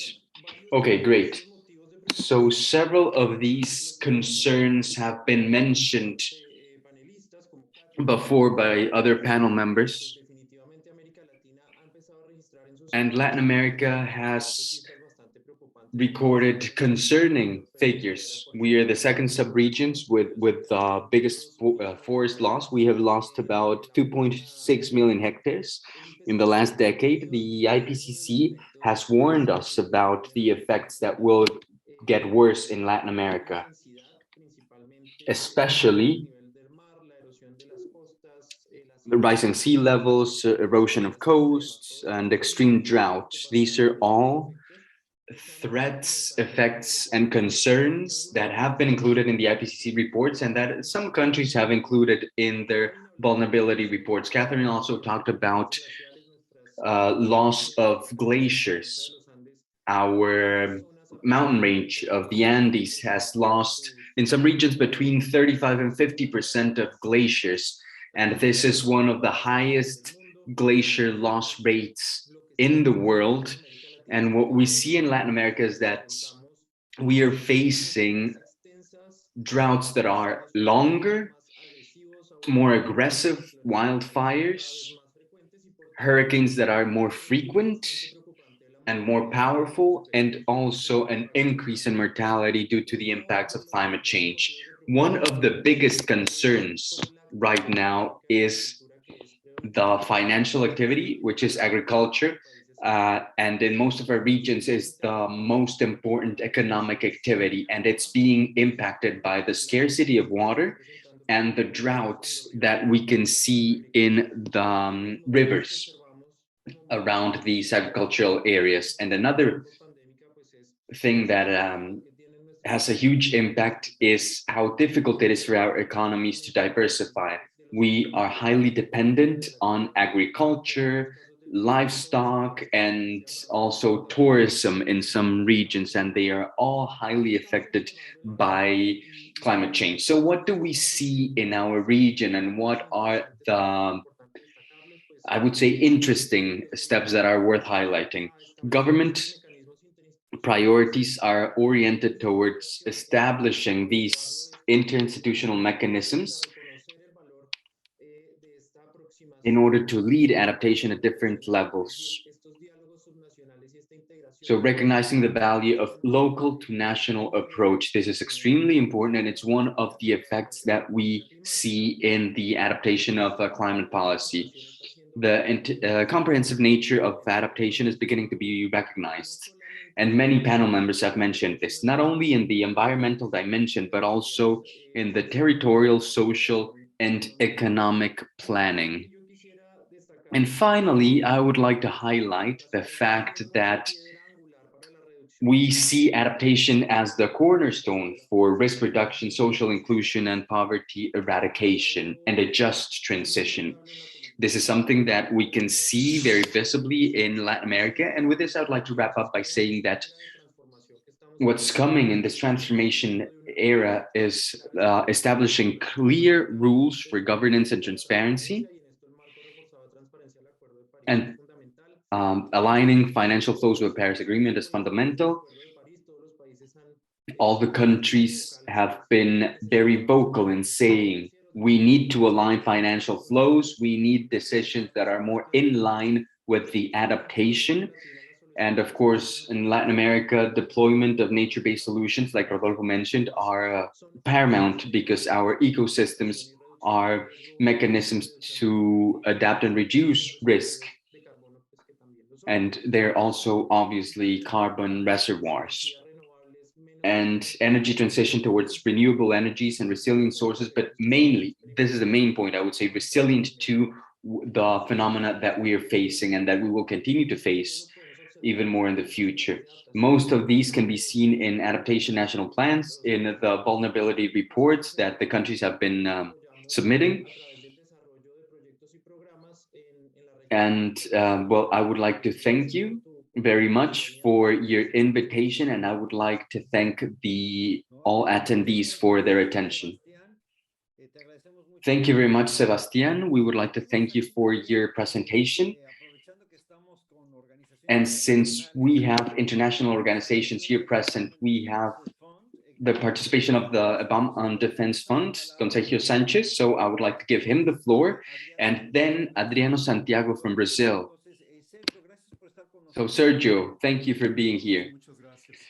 No, thank you, Rodolfo. Thank you very much. Environmental Defense Fund is an organization with more than 50 years experience finding solutions that work. And we're currently an organization that's a global organization that works on climate, energy, ecosystem, health, and oceans. And climate change is the axis that joins all of these programs together.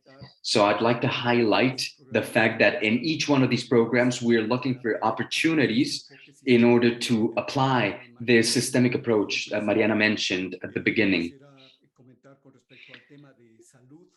Now, regarding health, I'd like to say that this is one of the dimensions that need to be strengthened, that must be strengthened. For instance, in the case of air pollution, reducing or improving the air quality in the cities, and I don't think we've talked enough about that. And it's also possible to mitigate climate change as well as achieving other benefits. And I'm not only talking about greenhouse gases, but also about climate, short life climate pollutants. This is extremely important in a region because 80% of the population of Latin America lives in cities, the urban population. And this means in gross terms, about 540 million people. This is more than the entire urban population of India, where we know there's huge interest on the topic of air pollution. As a region, the weight of climate change, well, it's not only to reach global benefits, but also to protect the health of the population, of the people, and their well-being. This is why I'd like to invite all of you to include within these considerations the topics regarding health impact, and also based on our own experiences regarding programs that we have launched in different parts of Latin America, we have found that by reducing air pollution in the cities, we can simultaneously contribute to get or to achieve most of the climate targets of the countries. And thank you very much for the invitation and the time. Thank you, Sergio. I think that's a very important point. In atmospheric chemistry, what you mentioned is very clear because many of the short-life pollutants are things that are regulated. We have technologies to control them in Latin America. We have the entire institutional legislation and everything, but we have to continue to move forward in that agenda to protect public health, which will, of course, contribute to mitigate climate actions, but it also helps us to adapt, just like it happened with COVID, with the pandemic.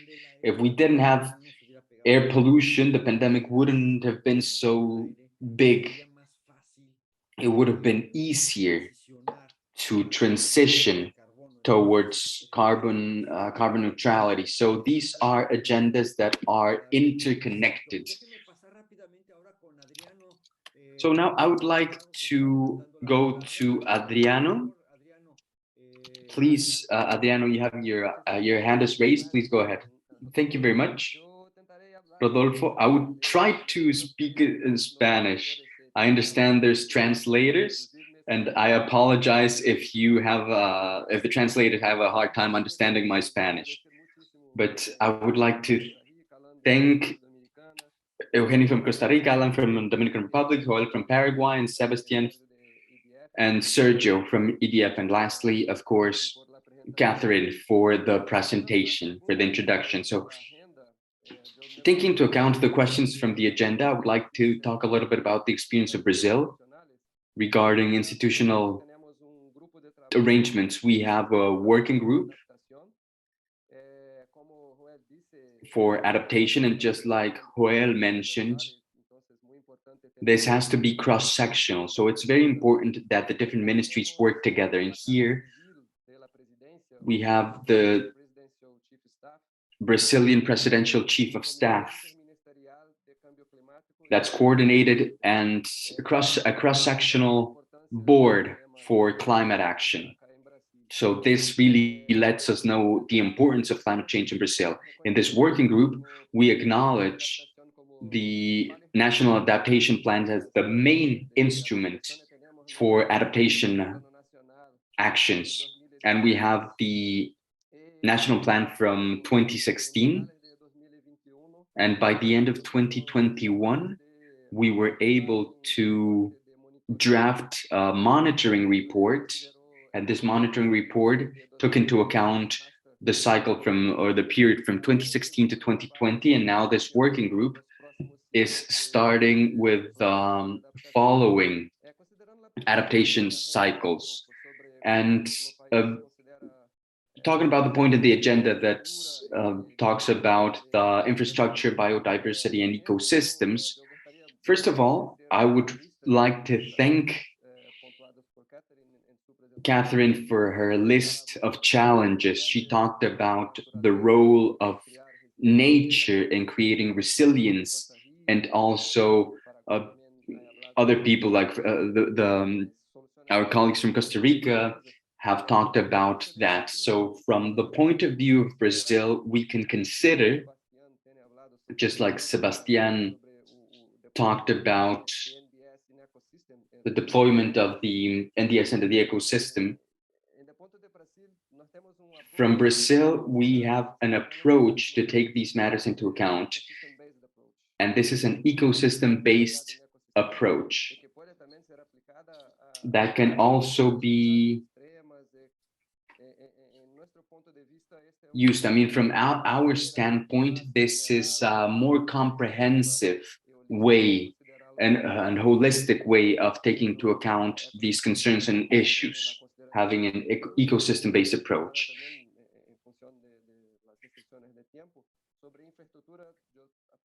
And regarding infrastructure, because we don't have a lot of time, I would like to summarize this by saying that this is one of the priorities of the National Adaptation Plan of Brazil, mainly focusing on energy, urban mobility.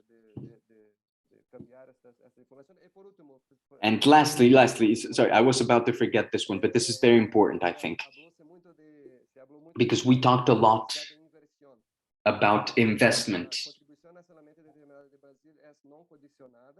So the contribution for Brazil is unconditional, is non-conditional, but of course in the budget, we know that we need large investments. But our NDC, like I said before, is non-conditional, but I think we could do this in a better way and faster, both in mitigation and adaptation. And international cooperation is also, of course, very important for our needs. Thank you very much. Thank you, Adriano. I think that this example that you mentioned, I mean, of having in the states and the regions adaptation plans, I think that's very important because these are the building blocks for our national adaptation plans. And sometimes we see it the other way around. We say, okay, the general guidelines have to be the starting point, and then things cascade down. But adaptation is essentially local. So that perspective that you are imprinting into your adaptation system, I think is extremely important. Thank you very much for your words. Now I would like to go to David Welk. Many of you know him because he worked promoting projects in the water sector that are highly interconnected with climate change. And then with Milagros Sandoval again from Peru. So please, David, the floor is yours. Thank you very much, Rodolfo, for the invitation. It's very interesting what we have been talking about. I would just like to highlight the importance of the comprehensive management of water resources as the core of this entire agenda of resilience. The topic of abundance and flooding risks have been addressed with mitigation measures that cover several areas and several levels of investment to reduce the risk. However, the topic of drought and scarcity hasn't really been at the forefront, and the reduction of volumes of water, both underground sources of water and the runoff has increased.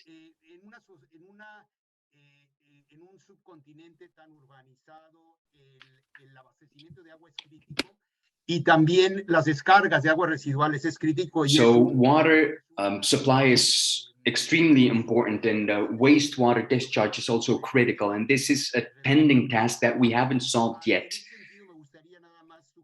So along those lines, I would just like to suggest that we talk more about the water cycle from the extraction all the way to the final disposal, to use circular economy concepts. And I like a term that's water as leverage, because having or not having water is extremely important for the economy, as we all know. And right now, since we're talking about resilience, we need to pay more attention to that. We need to get all the stakeholders involved, and I'm talking about water companies that have the responsibility of supplying, generating, and treating water. Also the regulators that allow us to have rates to recover the cost, and also the protection of the sources. All the users that are involved, which are the farmers, industry, cities, that have the need of to consume water, and also the communities are more and more interested in managing water in a better way. So there's many resources that we can use here as technology in order to create additional sources. We have different technologies that we call water manufacturing with desalination plants, and the comprehensive management of water will give us the possibility of balancing this out. And here I would also like to focus on reusing as an important, very important source of water for final use, different water qualities that can be used for urban purposes or for agriculture purposes, just to name a couple. And of course, we can talk about productivity, health benefits. So I would like to, let's say, open up a chapter in the resilience agenda that focuses just on water in order to resolve drought and scarcity in a better way in more regions, and that so we can affect more people positively. Thank you very much for that comment, David. I think that climate change is really centered on the modification of the water cycle. And now that we can see that we're focusing on circular economy, water, of course, is the most important of all resources. So I would like to give the floor very quickly to Milagros Sandoval from Peru. And then I would like to ask Catherine Gamper to tell us her comments or reactions, and then we can go to a coffee break in order to continue with the last session, which is session number 3. So Milagros, you have 2 minutes, please. Please be brief as you can, so we can know what Catherine thinks about this. Thank you very much, Adolfo, and thank you very much, thank you everyone for sharing your experiences. I would only like to mention 2 points regarding the questions that have been put on the table. Regarding adaptation measures, just like I mentioned before, in Peru, since last year, we have the National Adaptation Plan, which has identified risks and hazards associated with climate change. There's 4. One is mass movements or mass migration, drought, glacier shrinkage, and flooding. So how do we take this into account in the NDCs?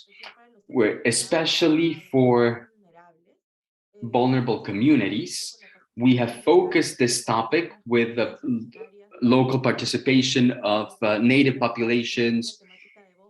And for instance, regarding forests, we identified 2 adaptation measures for the 2030 targets linked to strategic productive chains to produce or to reduce the climate change risks, and also the water, of course, is very important. Sustainable practices to conserve ecosystems in bodies of water that are vulnerable against extreme climate change events.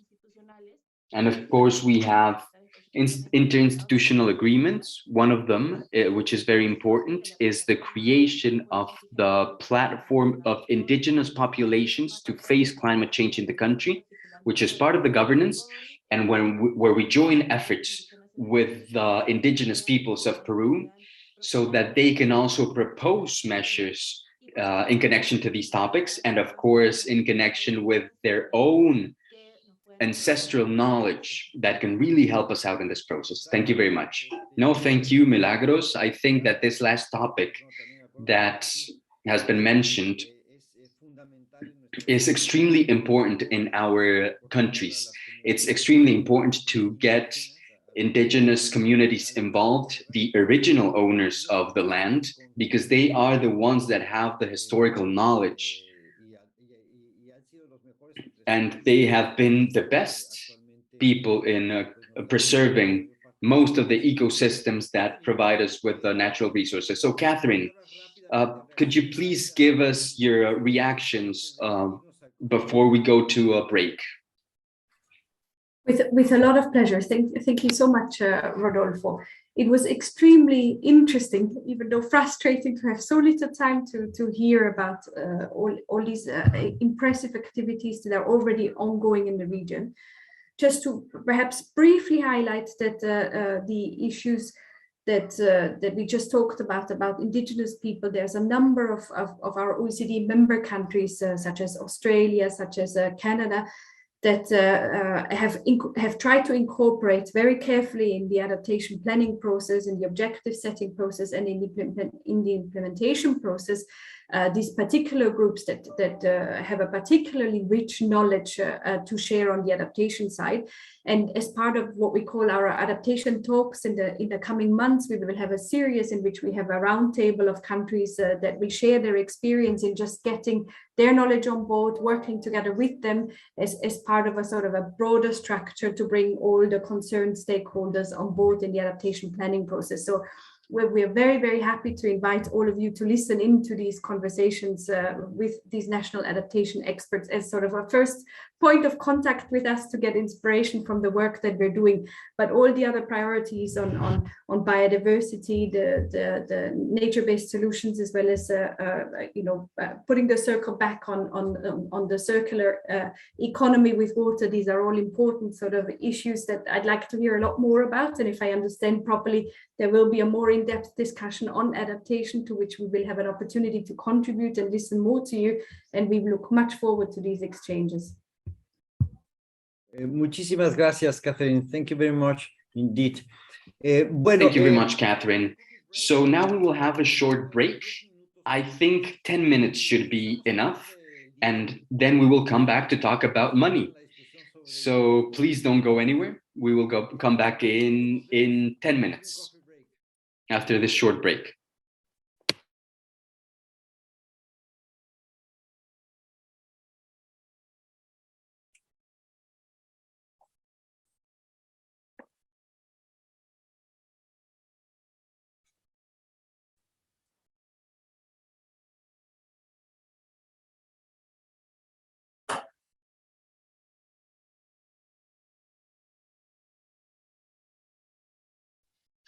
Hola, vamos a dejar prendida la encuesta de la tercera sesión por si quieren ir respondiéndola en estos momentos. Va a quedar abierta hasta la intervención de Rodolfo. Muchas gracias y nos vemos en 10 minutos.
Para los que están con nosotros y van a participar en la sesión 3, ya pusimos aquí la pregunta de la pequeña encuesta que estamos realizando a lo largo del taller, entonces la pueden empezar a contestar.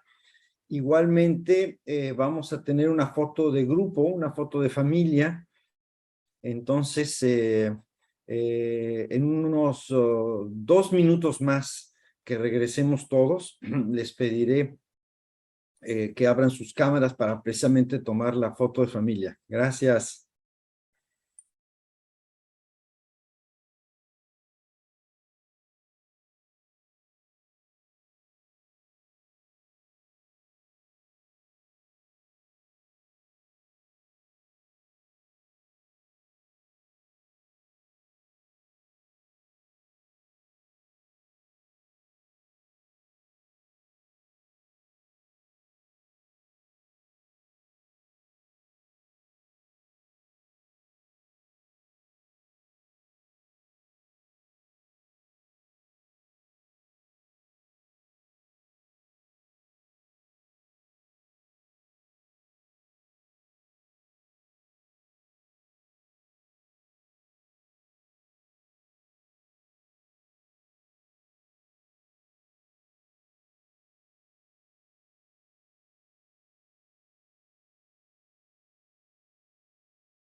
Bien, pues vamos a continuar con el taller. Si no tienen inconveniente, como les decía, en su pantalla tienen ya la pregunta sobre la encuesta que estamos realizando en cada una de las sesiones. Entonces, we're going to continue with our workshop. You have already on your screens the question that you have to answer, and we are going to have a picture, please. So now I would kindly ask you to open your cameras now so that we are able to take a picture of all of us. We are going to have this family picture.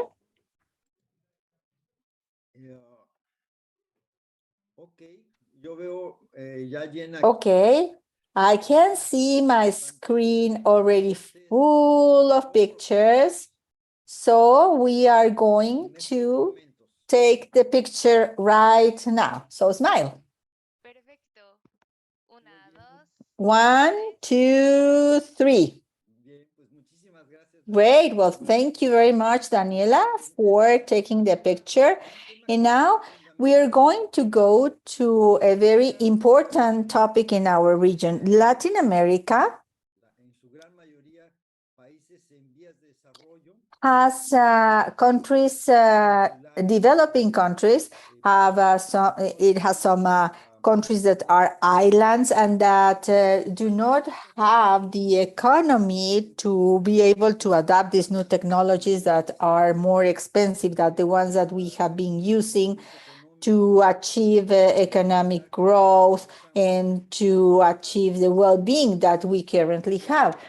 Hence, it is very difficult that the commitments that we have acquired, climate-based speaking, can be done in an accelerated manner in order to achieve the goal of 1.5 degrees C. So I'm going to ask Deborah, please, to show the presentation that I made, only to remember some figures and some important facts that we need to take into consideration. The first slide, please. So these are the questions that we have sent you. I am not going to read them, but once again, the idea is to think in which public policies, in which instruments we should emphasize our actions in order to change the dynamics of the financial or economic systems. In one of the reports that the OECD developed regarding climate change structures, rethinking the climate future that we will face, we were saying that it is necessary to reset the financial system so that we can accelerate the mobilization and economic resources to the developing countries so that we are able to apply massively these new technologies, taking into consideration that we will be able to increase or to enhance our growth. The next slide, please, Deborah. Next slide. Thank you. The OECD estimated when we developed this report,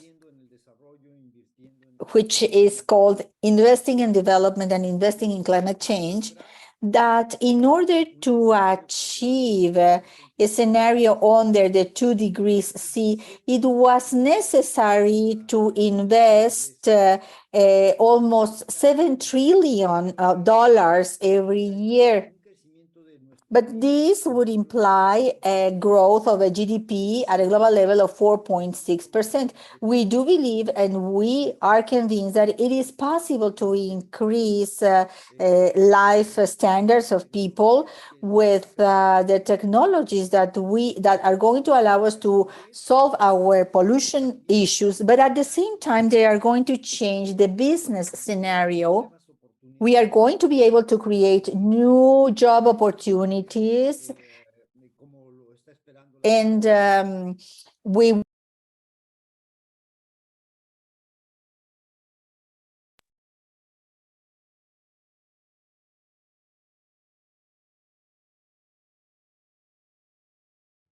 Creo que se le silenció el micrófono.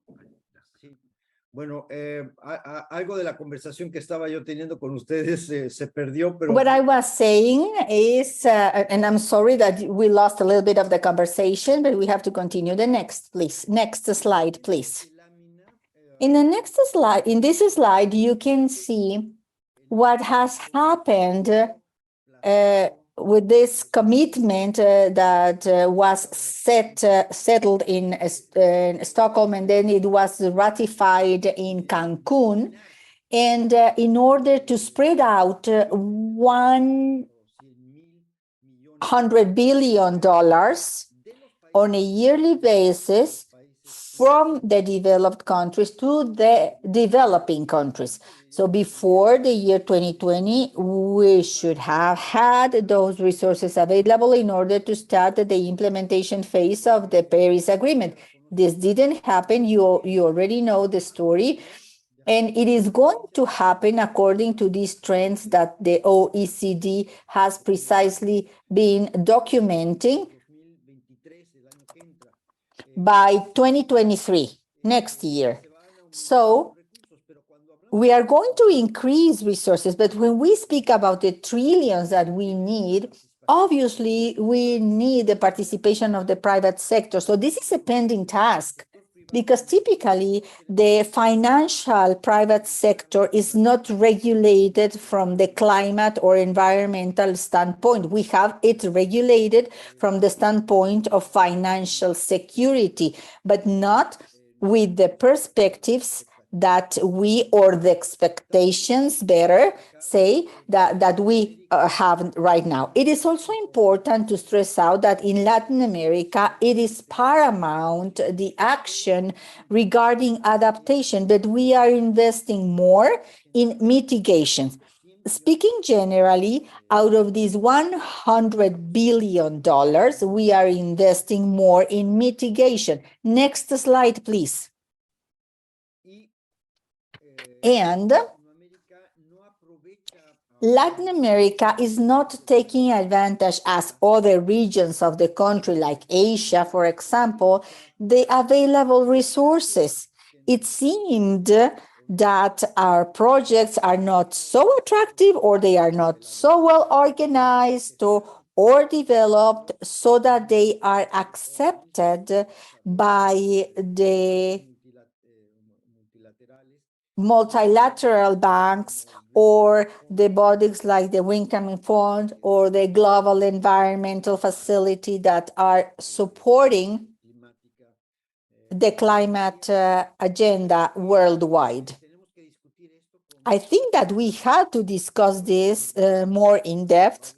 We have invited several guests precisely from the multilateral bank to render their opinion along these lines, but we all are willing to have more cash flow, that money is more accessible, but at the same time, that money gets to those that are really in need and those that have to apply the actions, and they are not lost in all the financial system, which is going to decrease the resources because of the transactions, obviously, that we have to carry out in order to ensure that resources are effectively used and in a very transparent manner. The next slide, please. Next slide.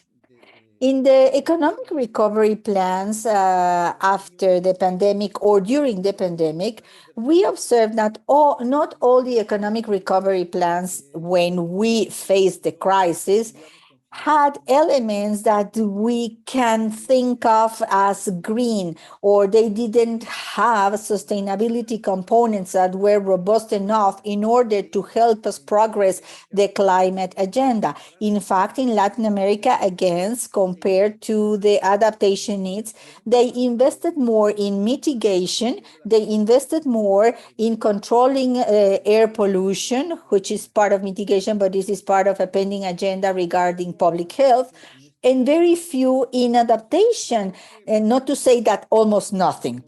So I think that in the critical moments of our societies, when we redefine our futures, and in the case of the climate future, obviously we now have to overcome economic crisis and the situation created by the pandemic. We have to overcome the energy security crisis that is being caused by the war in Ukraine and the inflation and all these global these ongoing imbalance because of this huge phenomena, and reach the sustainable development goals to which we have committed to, and the goals or the targets of the Paris Agreement. So having this in mind, and without further ado, I would like now to ask Alex Jose Sacker from the Ministry of Environment of Colombia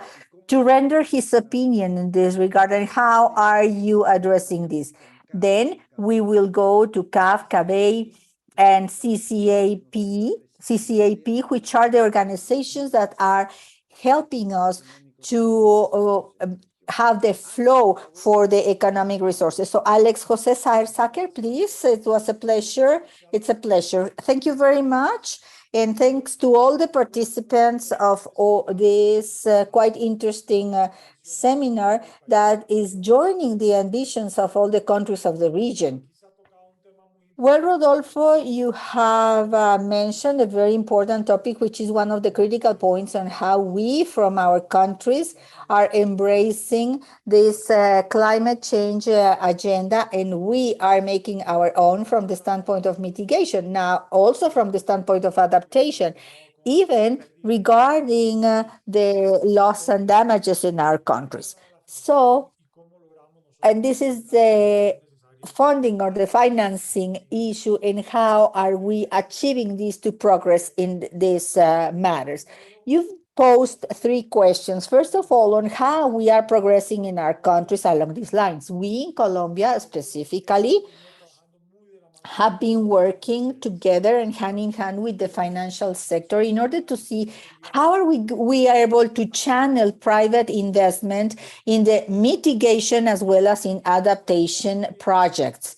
The idea is that we are working mainly, for example, with the Deputy Intendants of Colombia, which regulates the financial sector, in order to see how to integrate the risks and the opportunities of the climate change and other variables, environmental variables, in the financial decision-making process.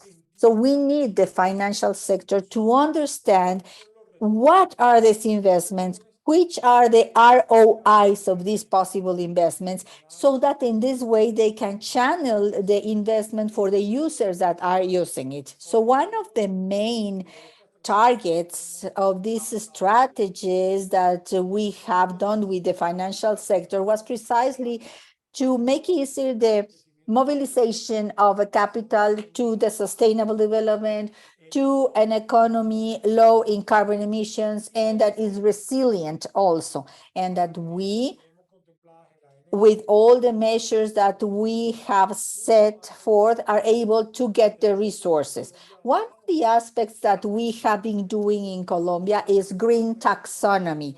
We launched last year our green taxonomy, which is basically a classification system of economic activities and assets that are contributing to achieve these environmental goals, and that they are answering to those political strategies, our strategies, also goals. And we have progressed in this not only in our NDCs, but also in our adaptation plans and also in these action plans. So what we are doing with green taxonomy is we need to define what is a green investment for our country and which are the activities contributing to achieve those goals.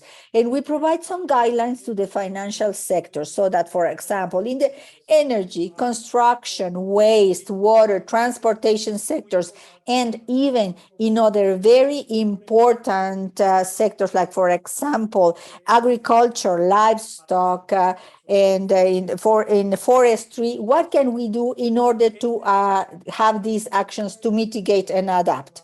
This green taxonomy is being supplemented with something that we have implemented 8 years ago, which is called the Green Protocol. This is an agreement between the public sector and the financial sector about funding or financing the sustainability of the country. And in the last Green Protocol that we ratified last April, the financial sector of the country committed to finance almost 40% of the activities of the whole country. So there is a very important commitment from them. Another thing is the regulation of the theme bonuses or credits. We have been working on this since, long ago, and important data. Almost 50% of these theme bonuses are green bonuses, sustainable bonuses, so they have some linkage with their activity. So with this, we can help address all the investment that we have. Another thing that I would like to highlight is the tax to carbon. In Colombia, it has been very useful, this tax, together with the mechanism of non-taxation, so that the investments, for example, in the project of Red Mass, energy projects, carbon bonuses in Red Mass, energy, the industrial and the transportation sector, the resources of this or all the taxes for carbon goes directly to finance or to fund these projects in the country. That's why since 2017 and up to 2022, we were able to inject around $200 million to these projects. So I think that we have quite good instruments, and in some way we as countries are able to achieve that internal funding, which is going to help us to leverage the external funding for all those climate objectives at a medium and long term. Well, thank you very much, Alex. I think that all the information and the complexity that you have explained is quite useful to understand the challenge, because what you have done in Colombia may be a role model. It is necessary to openly talk with the financial sector and to tell them, well, in this commitment as a country that we have assumed as a global level, how are you participating? But please be clear and honest to us and tell us with figures what's happening. Now, I am going to go to Lijia Montalvo. She is from the Development Bank of Latin America, CAF, Central American Bank for Economic Integration. Previously, it was the Andean Cooperation Fund, but this is our bank, the regional bank, and we would love to know about the new proposals that you have in this agenda of carbon neutrality. Thank you very much, Rodolfo, and good afternoon to all of you. Good morning to all of you. It is a great pleasure for me to work and to participate in this exchange session led by the OECD, which is always a very good reference to look beyond. And of course, we are in this review process in order to develop the Green Bank of the region and to coach this the countries of Latin America in this transition. You've talked of a lot of topics and issues in our agenda, and the truth is that by listening to you, I think that we are very aligned. We are quite aligned. Am I able to share my screen? Because I was having some issues, but I would like to share with you a couple of slides. Can we share my slides? Yes, of course. We are going to give you right now the ability to share the screen. Let me see if I can do it. Otherwise, no problem, because I know that we are behind. And I think that many of the things that we have in the presentation, I am able to tell them to you without the presentation. But I'm going to continue. Okay.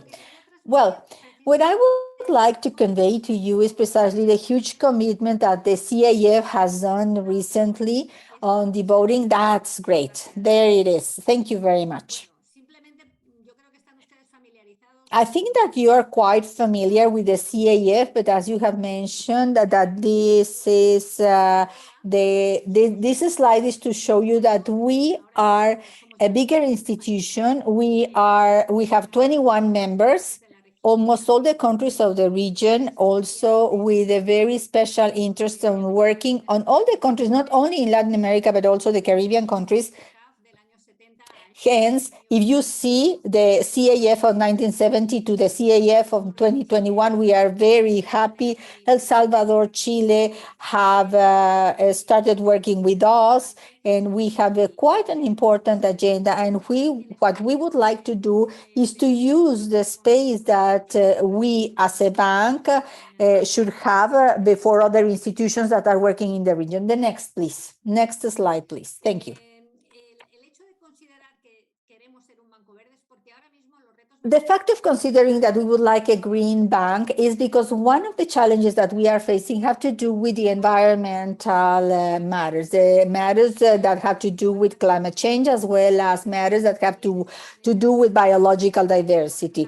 In this slide, we are showing you the axis under which we are pivoting our activity right now in the proper implementation of the Sustainable Development Objectives, which is in our foundation agreement, as well as to be the bank to reactivate, to be inclusive. We have spoken a lot about a fair transition, and that's what is in the heart. That's the heart of the matter.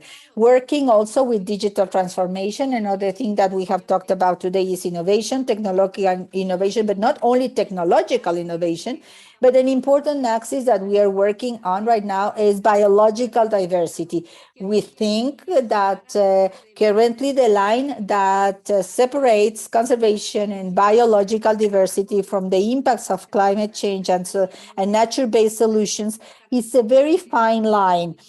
They are almost the same, and we are working in lots of these topics also in the blue economy, which are topics that are emerging within our region, and we would like to depend on this. The next slide, please. Next slide, please. Thank you. The challenges that we were mentioning are very important because as we are a region that we have a low emission, but only 8% of the GEIs are coming from Latin America, and we have the hugest biological diversity. The green power of Latin America is something that we have to value, we have to work with it, and we also have to look at the composition. The countries are very different, and many of the people that have talked today have referred to the plans, the NCDs and their adaptation plans, etc. But in general terms, there is a sector where we would like to work specifically because currently is a sector which is most contributing to the emissions of greenhouse gases, but one of the most vulnerable, which is the agricultural and livestock sector, and everything that has to do with the use of land, forestry, and we are stating as a bank that we have to develop more the voice of Latin America. We need to have an own view, and that view has to do with the biological diversity, nature-based solutions, and adaptation. Also mitigation, but at the end of the day, these are almost the same. And there is a focus that or an approach that we have to work more with the countries. There are some financial gaps, and you have some information here around 42,000 million and 50 million to comply with the commitment, the national commitments. You know that the figures change a lot, but what it's true, as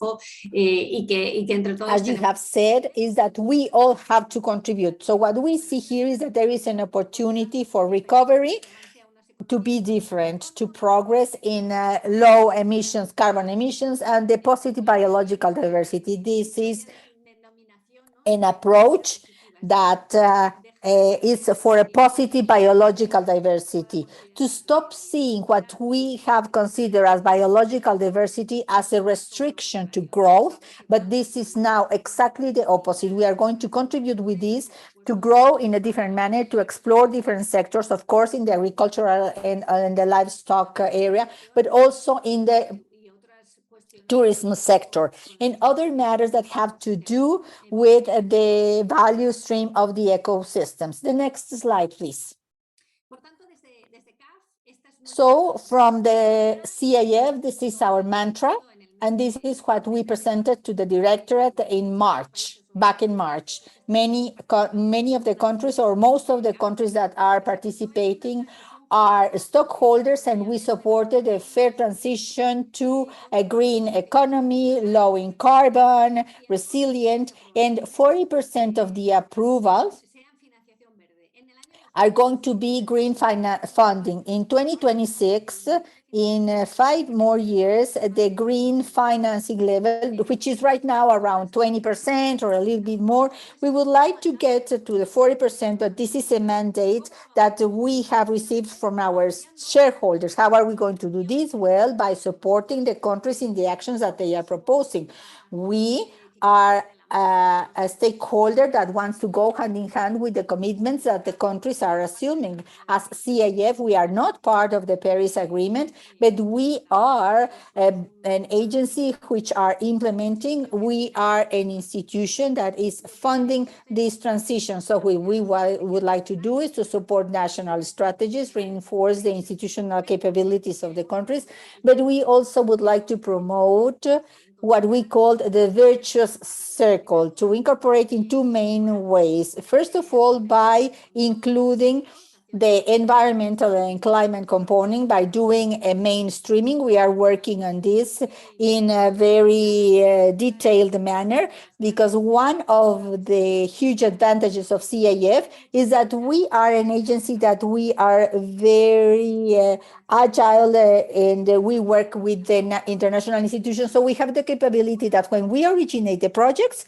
we are able for the projects to be or to have this environmental and climate component incorporated. And in the second place, of course, we need to identify the new action approaches in the livestock and agricultural sector, of course, in the deforestation items, the tourism sector. We would like to work very closely with the countries, and we are an agency that would like to act as a catalyst to obtain and to mobilize flows to the countries through the climate funds, the Green Fund, the Climate Green Fund, the Adaptation Fund, and the Environment Worldwide Fund. We are quite active in these lines, and we are the great allies of the countries when they propose their topics to these funds.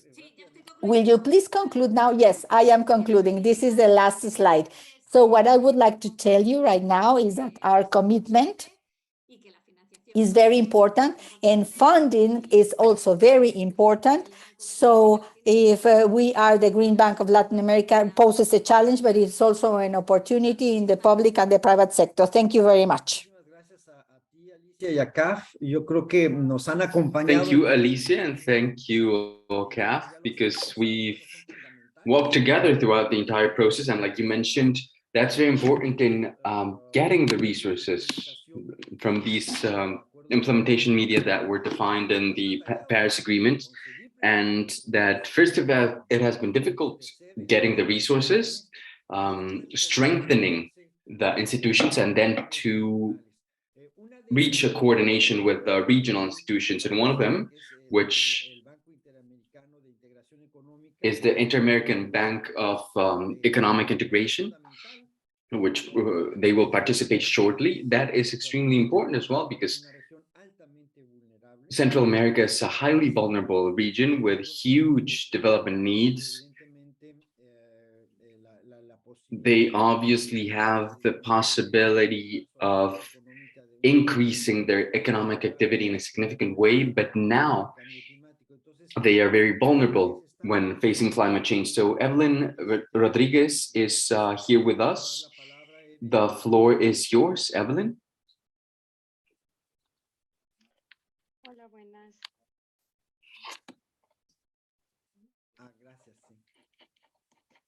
Aquí estoy. Bueno, buenos días a todos. Well, good morning,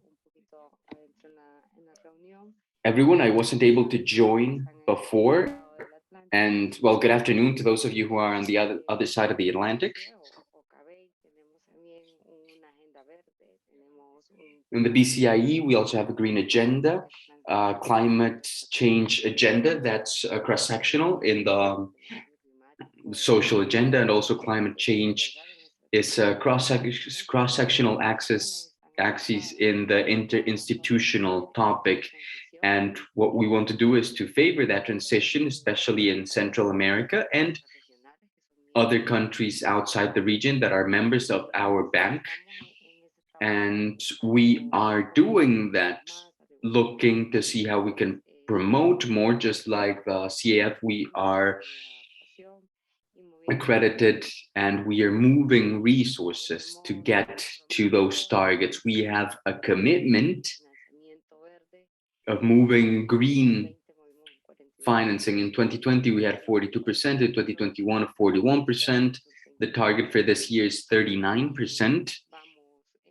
And we are doing well as per the approvals of the trajectory. So we have good strategies. We are halfway through the target of this year. And right now we also want to implement stronger monitoring of the greenhouse gases that are emitted with projects that are funded by the bank. We also have that target of reporting in a more with more transparency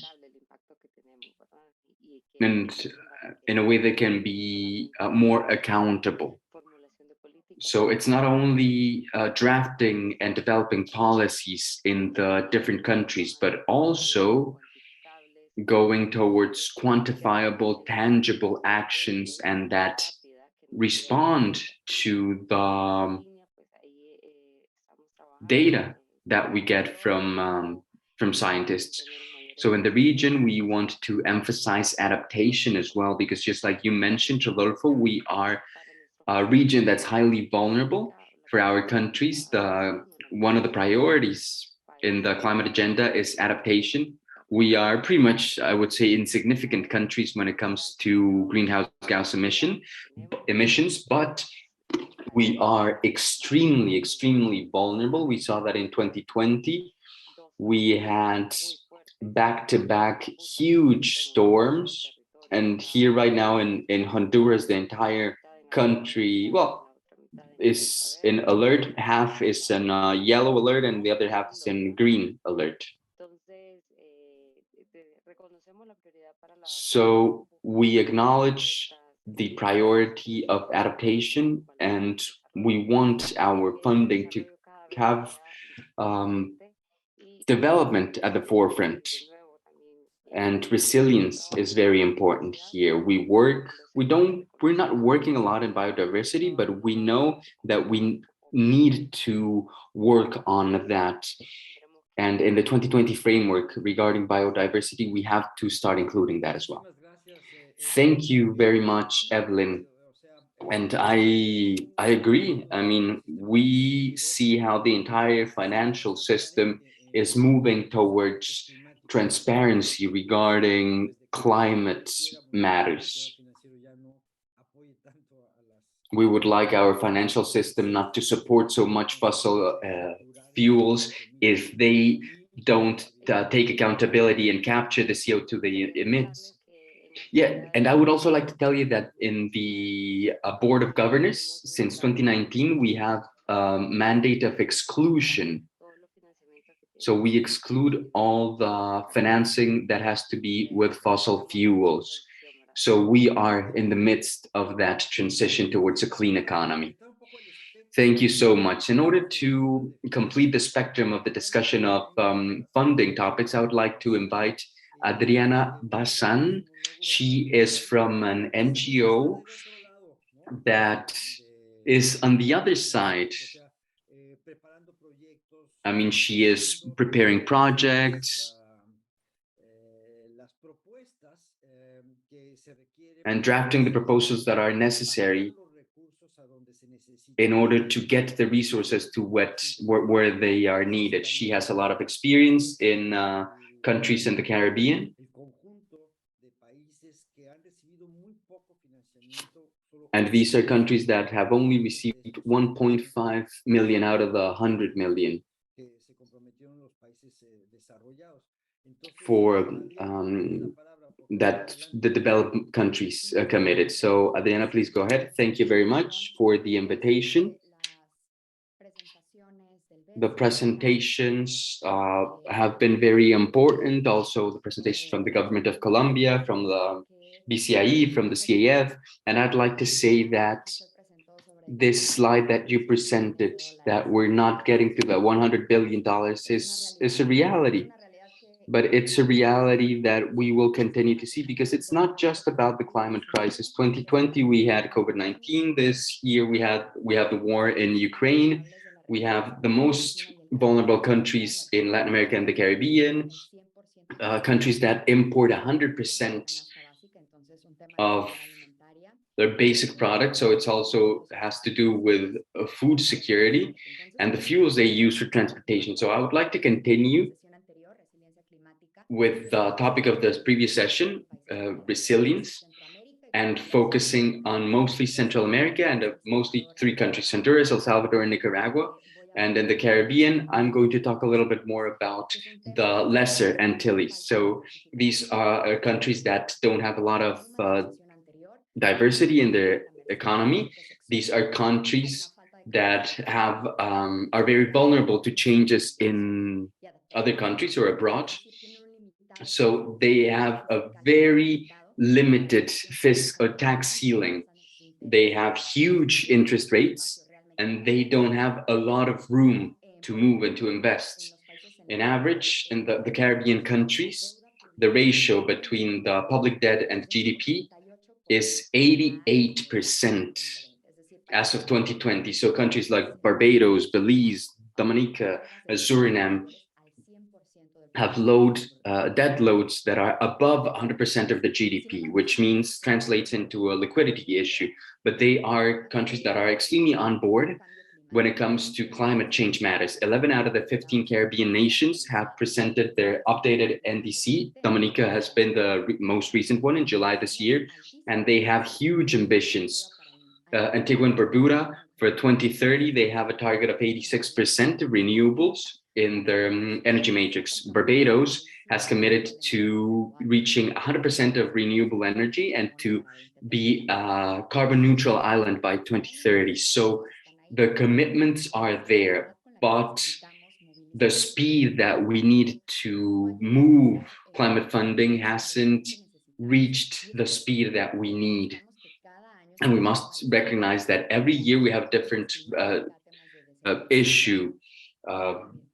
Drought, loss of biodiversity, and these Central American and Caribbean countries are experiencing natural disasters year after year. So the climate commitments are evident, and fighting day to day versus the climate crisis is more evident here. So there are no ad hoc mechanisms. We cannot think about, let's say, regular loans, but we were thinking about international cooperation. Really, these mechanisms do not apply for climate crisis. We have to rethink the needs, because the reality of the climate crisis is completely different.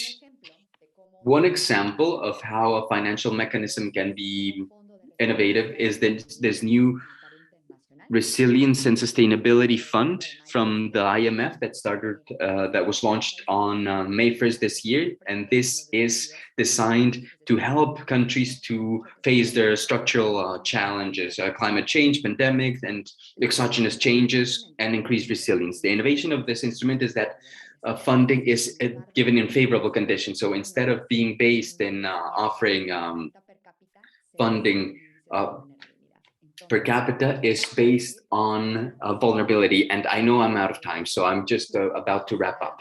I would like to say that the speed in the use of financial resources is extremely important. We need to continue with long-term commitments and rethink climate funding, just like Dr. Lassie was saying, where it's not just a copy-paste of what happened in the past.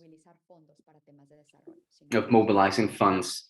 But the climate crisis is a problem that is extremely different, and it needs a higher speed. Thank you very much. Thank you, Adriana, for those the great news you're giving us. And now we will go quickly with Peru. We have Elizabeth Silvestre, who is asking for the floor. She's a specialist on climate change. Please go ahead.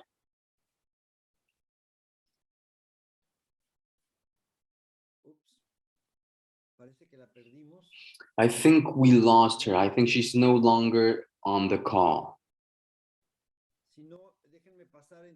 Otherwise, we will continue with Eduardo Gonzalez. Your hand is raised. Thank you very much, Rodolfo. A couple of very important points.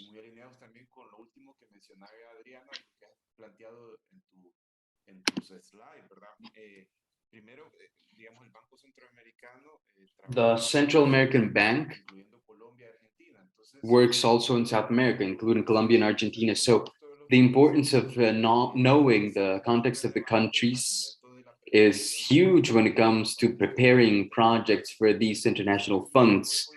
So maybe, Rodolfo, what we would like to highlight here is the high transaction costs to realize the resources from those international funds, because we need proposals that are highly rigorous when it comes to technical matters. And just like Adriana mentioned in her previous presentation, another important element, and this can be a role from all the OECD countries, is driving the participation of international experts or regional experts as well in the assessment committee of these funds.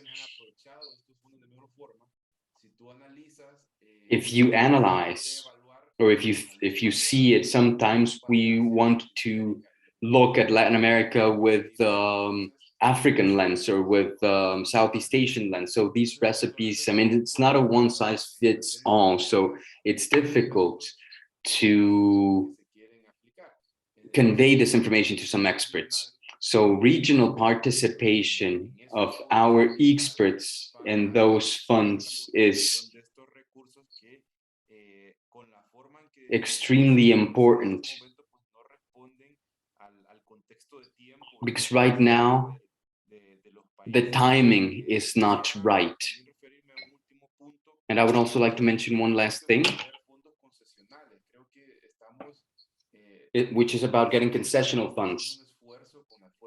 The CABEI is making an effort to get funds that are different to ordinary funds, that are not sustainable to fund climate action, in order to also offer incentives to the countries for adaptation and mitigation.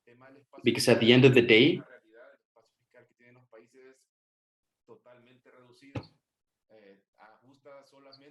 the tax base is completely reduced for these countries. But when we want investments that go beyond that, it's very difficult to place funding. So it's very important to design these instruments that respond to the needs of the countries. And the last point is the regulations. And I think Colombia is the best example. We are pushing so that Central American countries have climate change policies and clear regulatory frameworks. Because if we're not clear on the cost of implementation and how we will fund these things, everything will just be theoretical.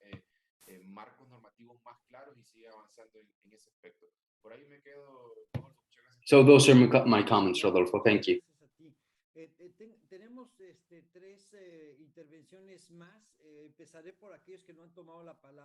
Okay, we have 3 more participations. We will continue with Peru. Roberto, please go ahead. Roberto Picey. Muchas gracias. Sí, solo para comentar que en el caso del Perú, So talking about climate funding, our framework law and its rules mentions that the adaptation and mitigation has to be included in the different ministries and regional sectors. So the challenge is that this is enforced and that the different ministries and regional governments can include climate change in their planning and budget. The country is also developing the green finance map in order to include sustainability as well. Now, for transparency, we have developed a transparency framework to monitor climate change funding. So the law sets forth the monitoring system for adaptation and mitigation that is divided in three components: mitigation, adaptation, but also climate funding. And we also have up and running a platform to monitor public expenditure, but we're still designing the elements that have to do with private funding and international cooperation funding. We've also been working on creating the taxonomy of green finance in order to include or to bring together all the efforts from the private sector that are not necessarily identified as climate change actions. And finally, establishing or setting a price for carbon, we are trying to identify the existing options. We're working together with the Ministry of Economy and Finance to identify the best instruments to determine or to set the carbon price based on domestic circumstances.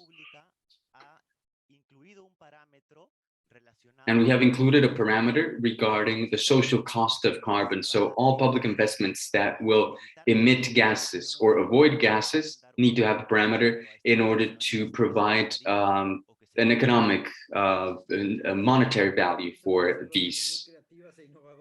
Thank you very much, Roberto. Those actions in Peru are very innovative. Now we have Brazil and Colombia, but please just be as brief as possible, both Adriano and Alex, so that maybe in just one sentence you can give us your central idea, because we are out of time and we still have to go to the conclusions and the results of the surveys. So let's continue with Adriano.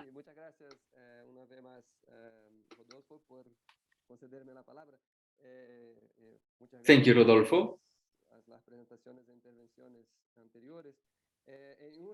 And thank you to the previous presenters. One sentence. Well, I'd like to consider the points regarding transparency. En Brasil tenemos una experiencia muy fuerte en la transparencia de mitigación y adaptación. Tenemos 4 relatórios bienales de actualización. We have 4 B1s. We have 4 national communications. So in one sentence, the need of strengthening the support. And this is something that has to be done. I really like the intervention of Peru, Roberto, regarding the platform of public expenditure. I think that's very interesting. I would like to have a conversation with him, because even for developed countries, this is extremely difficult. Thank you very much. Yes, without a doubt. Thank you, Adriano, for that summary. Alex, one sentence. Thank you, Rodolfo. I would just like to say that we have also made a lot of progress with on the side of the supply, especially with taxonomy. But I think that something is missing in our region, which is strengthening the demand, structuring a portfolio of projects so that we can structure those projects, because oftentimes we get funding or financing offers and we have to balance that or strengthen the capabilities of our governments and the region to create these projects that can be funded with that portfolio. Thank you, Alex. That will always be the thing.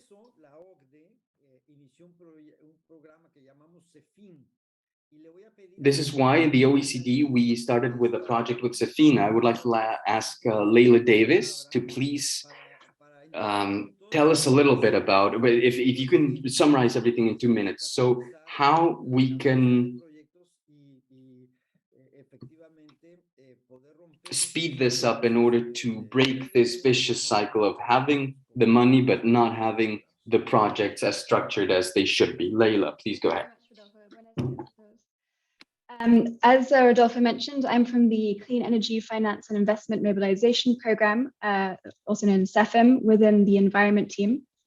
And we work with partner countries in strengthening enabling conditions for finance and investment in renewable energy and energy efficiency in emerging economies. And in fact, in Latin America, we work with Colombia. So it's great to hear about the various interventions from Colombia today.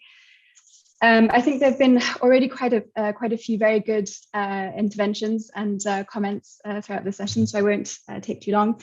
But I think for us, a key priority we are looking at the moment is really about blended finance, and that is ensuring that development programs are really being designed to mobilize commercial finance. Given the scope of climate finance needs in globally, but also in Latin America, the priority really is on increasing finance to reach climate finance to reach these goals. So at CEFIM, we've in fact been looking at, we've recently published today, I think, or yesterday, the blended finance guidance for clean energy, which is really looking at designing, taking a systematic approach to designing interventions to increase and mobilize commercial finance and maximize the impacts. I think that maybe I'll leave it there.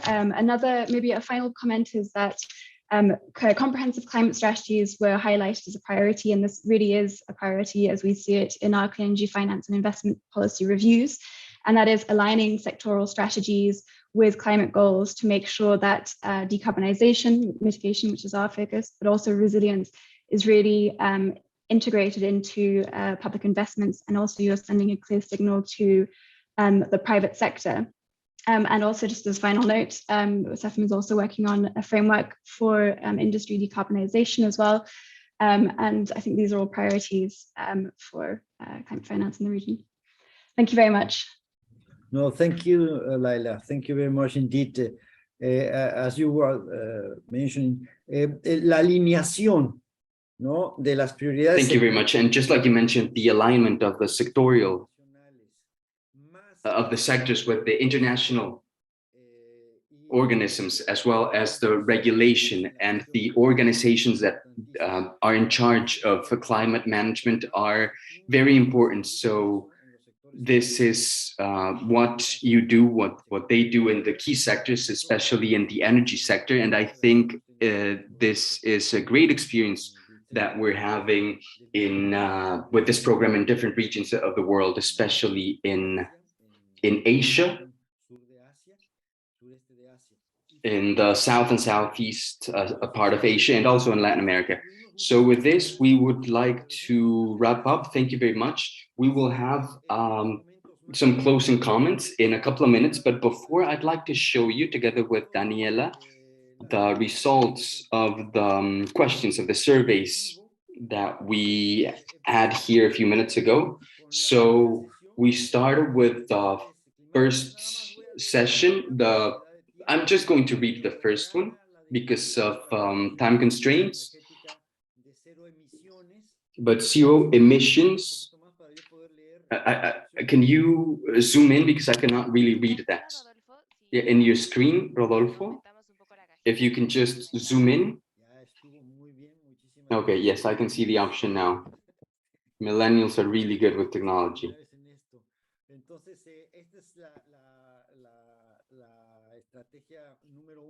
So this is strategy number one. Now, if we go to session number two, we will share all this information with all of you. We took note of all your interventions, and of course, they will be included in the document that will be drafted. Now, regarding climate resilience, aligning the objectives and priorities identified in the National Adaptation Plan with the subnational, sectorial, and development plans. So option number 5 was the one that got the most votes. En planes nacionales de adaptación con los planes de desarrollo sectoriales y subnacionales. Perfecto. Y la sesión 3. And session 3, what was the result of session 3?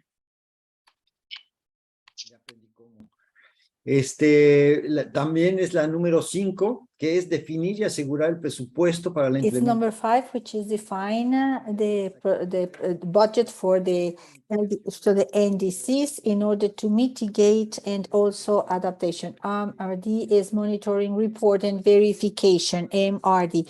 Well, excellent. Thank you very much for your participation. It's quite valuable, the poll that we did with you. And now let's go to the closure of the event of our meeting. So I would like to give the floor now to 2 of our pillars of the Latin American program. The first one is Santiago Lorenzo from CEPAL, which is a sister institution for the OECD. And they obviously are doing a similar job to ours, emphasizing in Latin America, and we are making common efforts in this project supported by the European Union. Please, you have the floor, Santiago. Well, thank you very much, Rodolfo. I think that you have to enable me so that I am able to share my video, because I cannot share my video. Will you please help Santiago with this? Yes, can you hear me? That's the important thing. Okay, thank you very much, Rodolfo, for this kind invitation, and we are very, very happy. Because as you were mentioning, we work for the same reasons, for the same causes, and we work in very similar fields. So it is very good to work together. And I see that this has been an event with lots of participation, which is wonderful. These are very fundamental questions, the ones that we have been posing all along this day on how to reach neutrality and neutrality, And we know that within the common responsibilities framework, but differentiated ones, Latin America has very low responsibility in emissions. Historically, we are around 8 and 10% of total emission. Nevertheless, we are quite vulnerable to climate change. So this is kind of unfair for starters. But why is neutrality important for our region? Well, first of all, we have to understand the air quality issues that we are facing in all our cities, because Latin America and the Caribbean are very urbanized areas. Most of the population lives in cities, and we have huge air quality issues, which have some impacts in health, productivity, and of course, people suffering from this. So in climate neutrality would also be reflected, of course, or would be a result to have a better air quality. So, but another thing is what's happening in global markets. Decarbonization is impacting the global markets. Latin America has always had issues to be included competitively in the worldwide markets. And this is going to be a factor. I mean, carbon footprint is going to be one of the factors. Many of the preferences of the consumers and some taxes and the borders because of the carbon footprint are going to be executed in the European Union, because the European Union is driving one, which is a reflection also of the requests of their own industry. So we have to take this into consideration.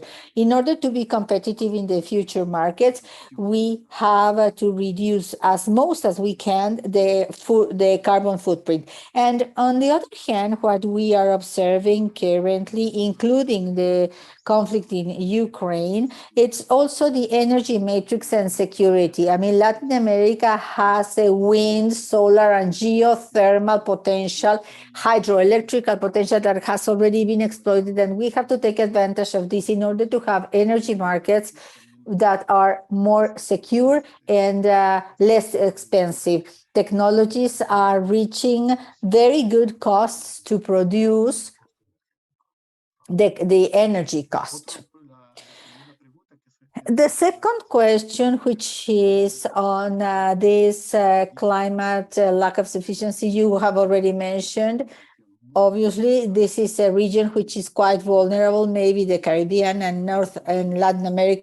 De Chile, el norte centro de Chile. But we can also see the north of Chile, the central area of Chile, northwest of Brazil, north of Mexico. So it is very important to take this into consideration. We have done some studies on the co-benefits and the economic and social benefits of investment in adaptation. And we have obtained quite interesting results, because I know that they have them. To invest in adaptation that has been the ugly duck in the implementation of the climate change is very important. And this is asking for a progress in this investment. But if we focus this in a holistic manner, undoubtedly it's going to have or render very positive results. The governments have to facilitate the economic agents, because climate change is here. It is impacting the stream value. And hence, the adaptation of the climate change is a survival strategy of the economic strategies and of the population. So we have to include this in the way to approach the issue or the matter of adaptation, not as something that is not tangible. This is very complex, and it can render results at the short term. And in the funding priorities, we have already heard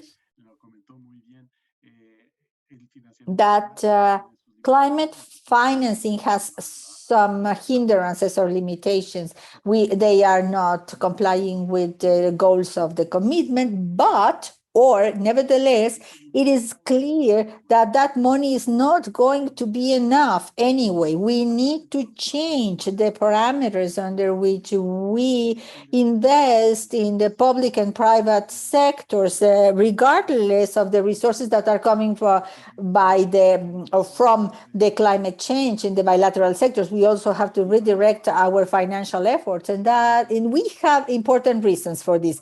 In 2015, besides the Paris Agreement, and a fundamental milestone was that the financial security ministers delivered the evaluation of the risk of the climate versus the finance, and the result is that there is a systemic risk there, and they have mobilized lots of initiatives because of the own interest of the financial markets, and that's what we have been talking about. So Paris is working on this, and the budget that we are mentioning in the questions that you showed, Rodolfo, you are mentioning that to align the budget to the climate goals is very important. Nevertheless, and unfortunately, the fiscal space in Latin America with the pandemic is quite restricted. I mean, the debt, as Adriana was mentioning, in the Caribbean countries is huge. I mean, many times it's above the 100% of the GDP in 4 cases, as far as I remember. But you have a factor that is tied in the hands to the budget. So we do have to work in the budget. We have to work in a transmission of this. and you were mentioning it, Rodolfo, it's not the years of the environmental reform, but of a transition. Economy of 2050 is quite radical, very different to the current one, and we have to plan that fiscal transition, and we also have to expand the budgetary space and the fiscal space. So this is a task that we are working on it. And of course, we have great people working on it. We also have the job that we have done with the central bank so that the risk transition scenarios and the physical transition risks adapt to the conditions of Latin America. And there are proper instruments to do this. We have to work on this. Taxonomy, as Rodolfo was mentioning. So the time of thinking that the climate change was something that only the environmental ministries have to take into consideration is gone. We have to work with the proper tools, and we have to address the urgent matters, which are the actions, the immediate actions that we have to take. And you talk about the projects, and the presentation done by Leila was very important. And we would like to deepen on this, because tomorrow and the day after tomorrow, we have a meeting in CEPAL where we are going to intertwine the projects, and we have more than 50 banks and financial institutions and private banks included, together with Development Bank and with project developers, meaning the ministries and public companies, for energy transition, strategic materials like, for example, lithium, and to see how the private sector can engage a little bit more, and the necessity to bankerize this with these ministries. We are lacking some work in order to do this, and CEFIM is going to be a huge help. And this meeting is organized with the climate champions of the United Nations. And this is a meeting that we do in the 5 regions. So here, to all the attendees and the representatives of the countries, we offer the support that you need, and we will continue working with the OECD hand in hand in all these important topics. Thank you very much, Santiago. Before going to the last closing intervention by Jose Antonio Abdanin, I would like to give the floor to Claudia Octaviano from Mexico, who has raised her hand, and it was my fault because I didn't see her. Claudia, will you please be very brief? The floor is yours, Claudia. Thank you very much, Rodolfo. I know that we are very short in time. I want to take advantage of this opportunity, because Mexico has not intervened, to thank you for this great effort that you have done. We have learned a lot today about the efforts for the mitigation and adaptation that you are doing in the region. Mexico, as you know, has a long path. We have already had 10 years since the publication of the General Law of Climate Change, and we have lots of lessons learned. So I would like to share with all my colleagues that part of these lessons learned include, which is the focus in the policy in Mexico, the debate that we are holding in Mexico, how to incorporate climate justice as a more focusing manner in the international policy for climate change. This is a fundamental principle that we are looking forward to having for Mexico in order to have benefits, direct benefits on the population, in reducing the risk in the vulnerable population who are suffering the impacts in the climate change in Mexico. And as Santiago was mentioning, of the mitigation policy for the long term in our country, in all the sectors of national economy. I'm not going to go deep in this, but I would like, of course, to make available all the knowledge that we have in Mexico to all the countries, this exchange, difficult lessons that we have learned, important lessons that we have had, in how to align all these commitments with more ambitious goals. We are in the process to update the NDC and in the mitigation process, etc. So we are doing a very important effort where funding is very important. And this is something that we are going to address in a very important manner. Thank you very much to all of you, to all the colleagues that have shared the information. This has been quite an enlightening meeting, and we will continue a close follow-up to this. Thank you very much, Claudia, for your comments. And you introduced the climate justice, environmental justice topic. But we haven't mentioned it, but it was present in all of our participants. Now, Jose Antonio Ardavin is the chief of the mission of Latin America and the Caribbean of our new directorate in cooperation and global relationships. So now he has extended functions and powers, and he is the best person to close this workshop. Jose Antonio, you have the floor. Thank you very much, Rodolfo.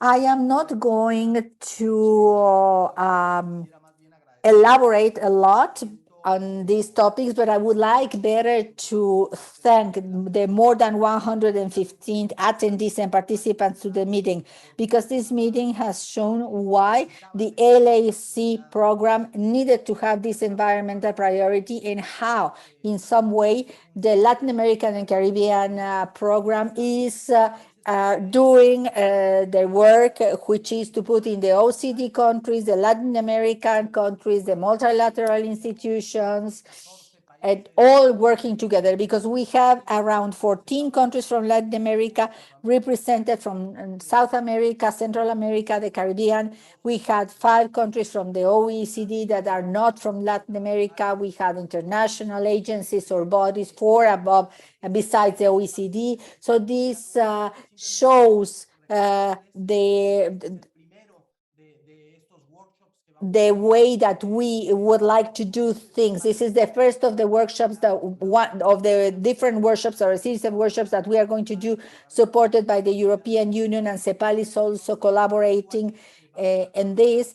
And we are going to continue working with all the region precisely to set the analysis and the experience of the OECD at the service of all of you and available for all of you. We have to make lots of definitions and strategic decisions that are going to place the region, that is going to update the region. So take advantage of all the funds and all these things that we have available. So I would like to tell you that we are going to have a second dialogue or by September or October. The dates are to be confirmed, but it's going to be held in New York. And the focus is going to be on climate funding and technology transfer. That is very important. Then we are going to have a third dialogue of policies, which is going to be in March next year, specifically on adaptation. This is something that we have talked about a lot here, elaborated a lot here. And then all of this and the paper that Rodolfo is developing together with his team, and together with the Latin American Economic Outlook, as Federico said, is going to be submitted during the COP, are going to create a substantive matter that is going to be used by the OECD, and the Latin American associations will make of this a priority of environmental sustainability, combined on how is it influencing the priorities of the program, which is productivity, social inclusion, and in governance. So the agenda is going to continue, and we invite you all to follow us up. We would like to thank you for your attendance. Of course, the European Union, thank you very much for the support and for making this project possible. And the European Union, we would like to highlight that they are contributing with half of the funding for this project, but we continue looking for support from other countries, from the OECD and other institutions, so that we can make a project of everybody, from multilateral institutions, from the Latin American countries, and from the OECD countries, So, of course, you are all invited if you want to collaborate substantially or with funding to this project. And the last item that Daniela has mentioned in the chat box, there were lots of questions, and many of you would like to elaborate a little bit more on this topic. So there are two emails in the chat box, Sergio Ampudias and also Dimitra email, so that you can send your specific questions or comments for the paper that we are going to develop. So I would like to thank also Rodolfo, because the leadership of this project, and of course we would like to thank Cum and Federico, because this project shows that inside the OECD it has had lots of efforts, and Rodolfo, Sergio, Elia, Dimitra, and my team that has been behind the cameras, Daniela, Angie, Sofia, Jorge, and Charlotte. Thank you all for making this event possible. Thank you very much to all of you, and we will keep informed about the date so that you can continue participating in these dialogues. Thank you very much to all of you. Have a good morning or a good evening to all of you, wherever you are. Thank you very much. Thank you to all. Yes. Muchas gracias, muchas gracias. Buenas tardes. Thank you. Gracias a todos. Buenos Bye-bye. días. Thank you. Goodbye. Oh my God.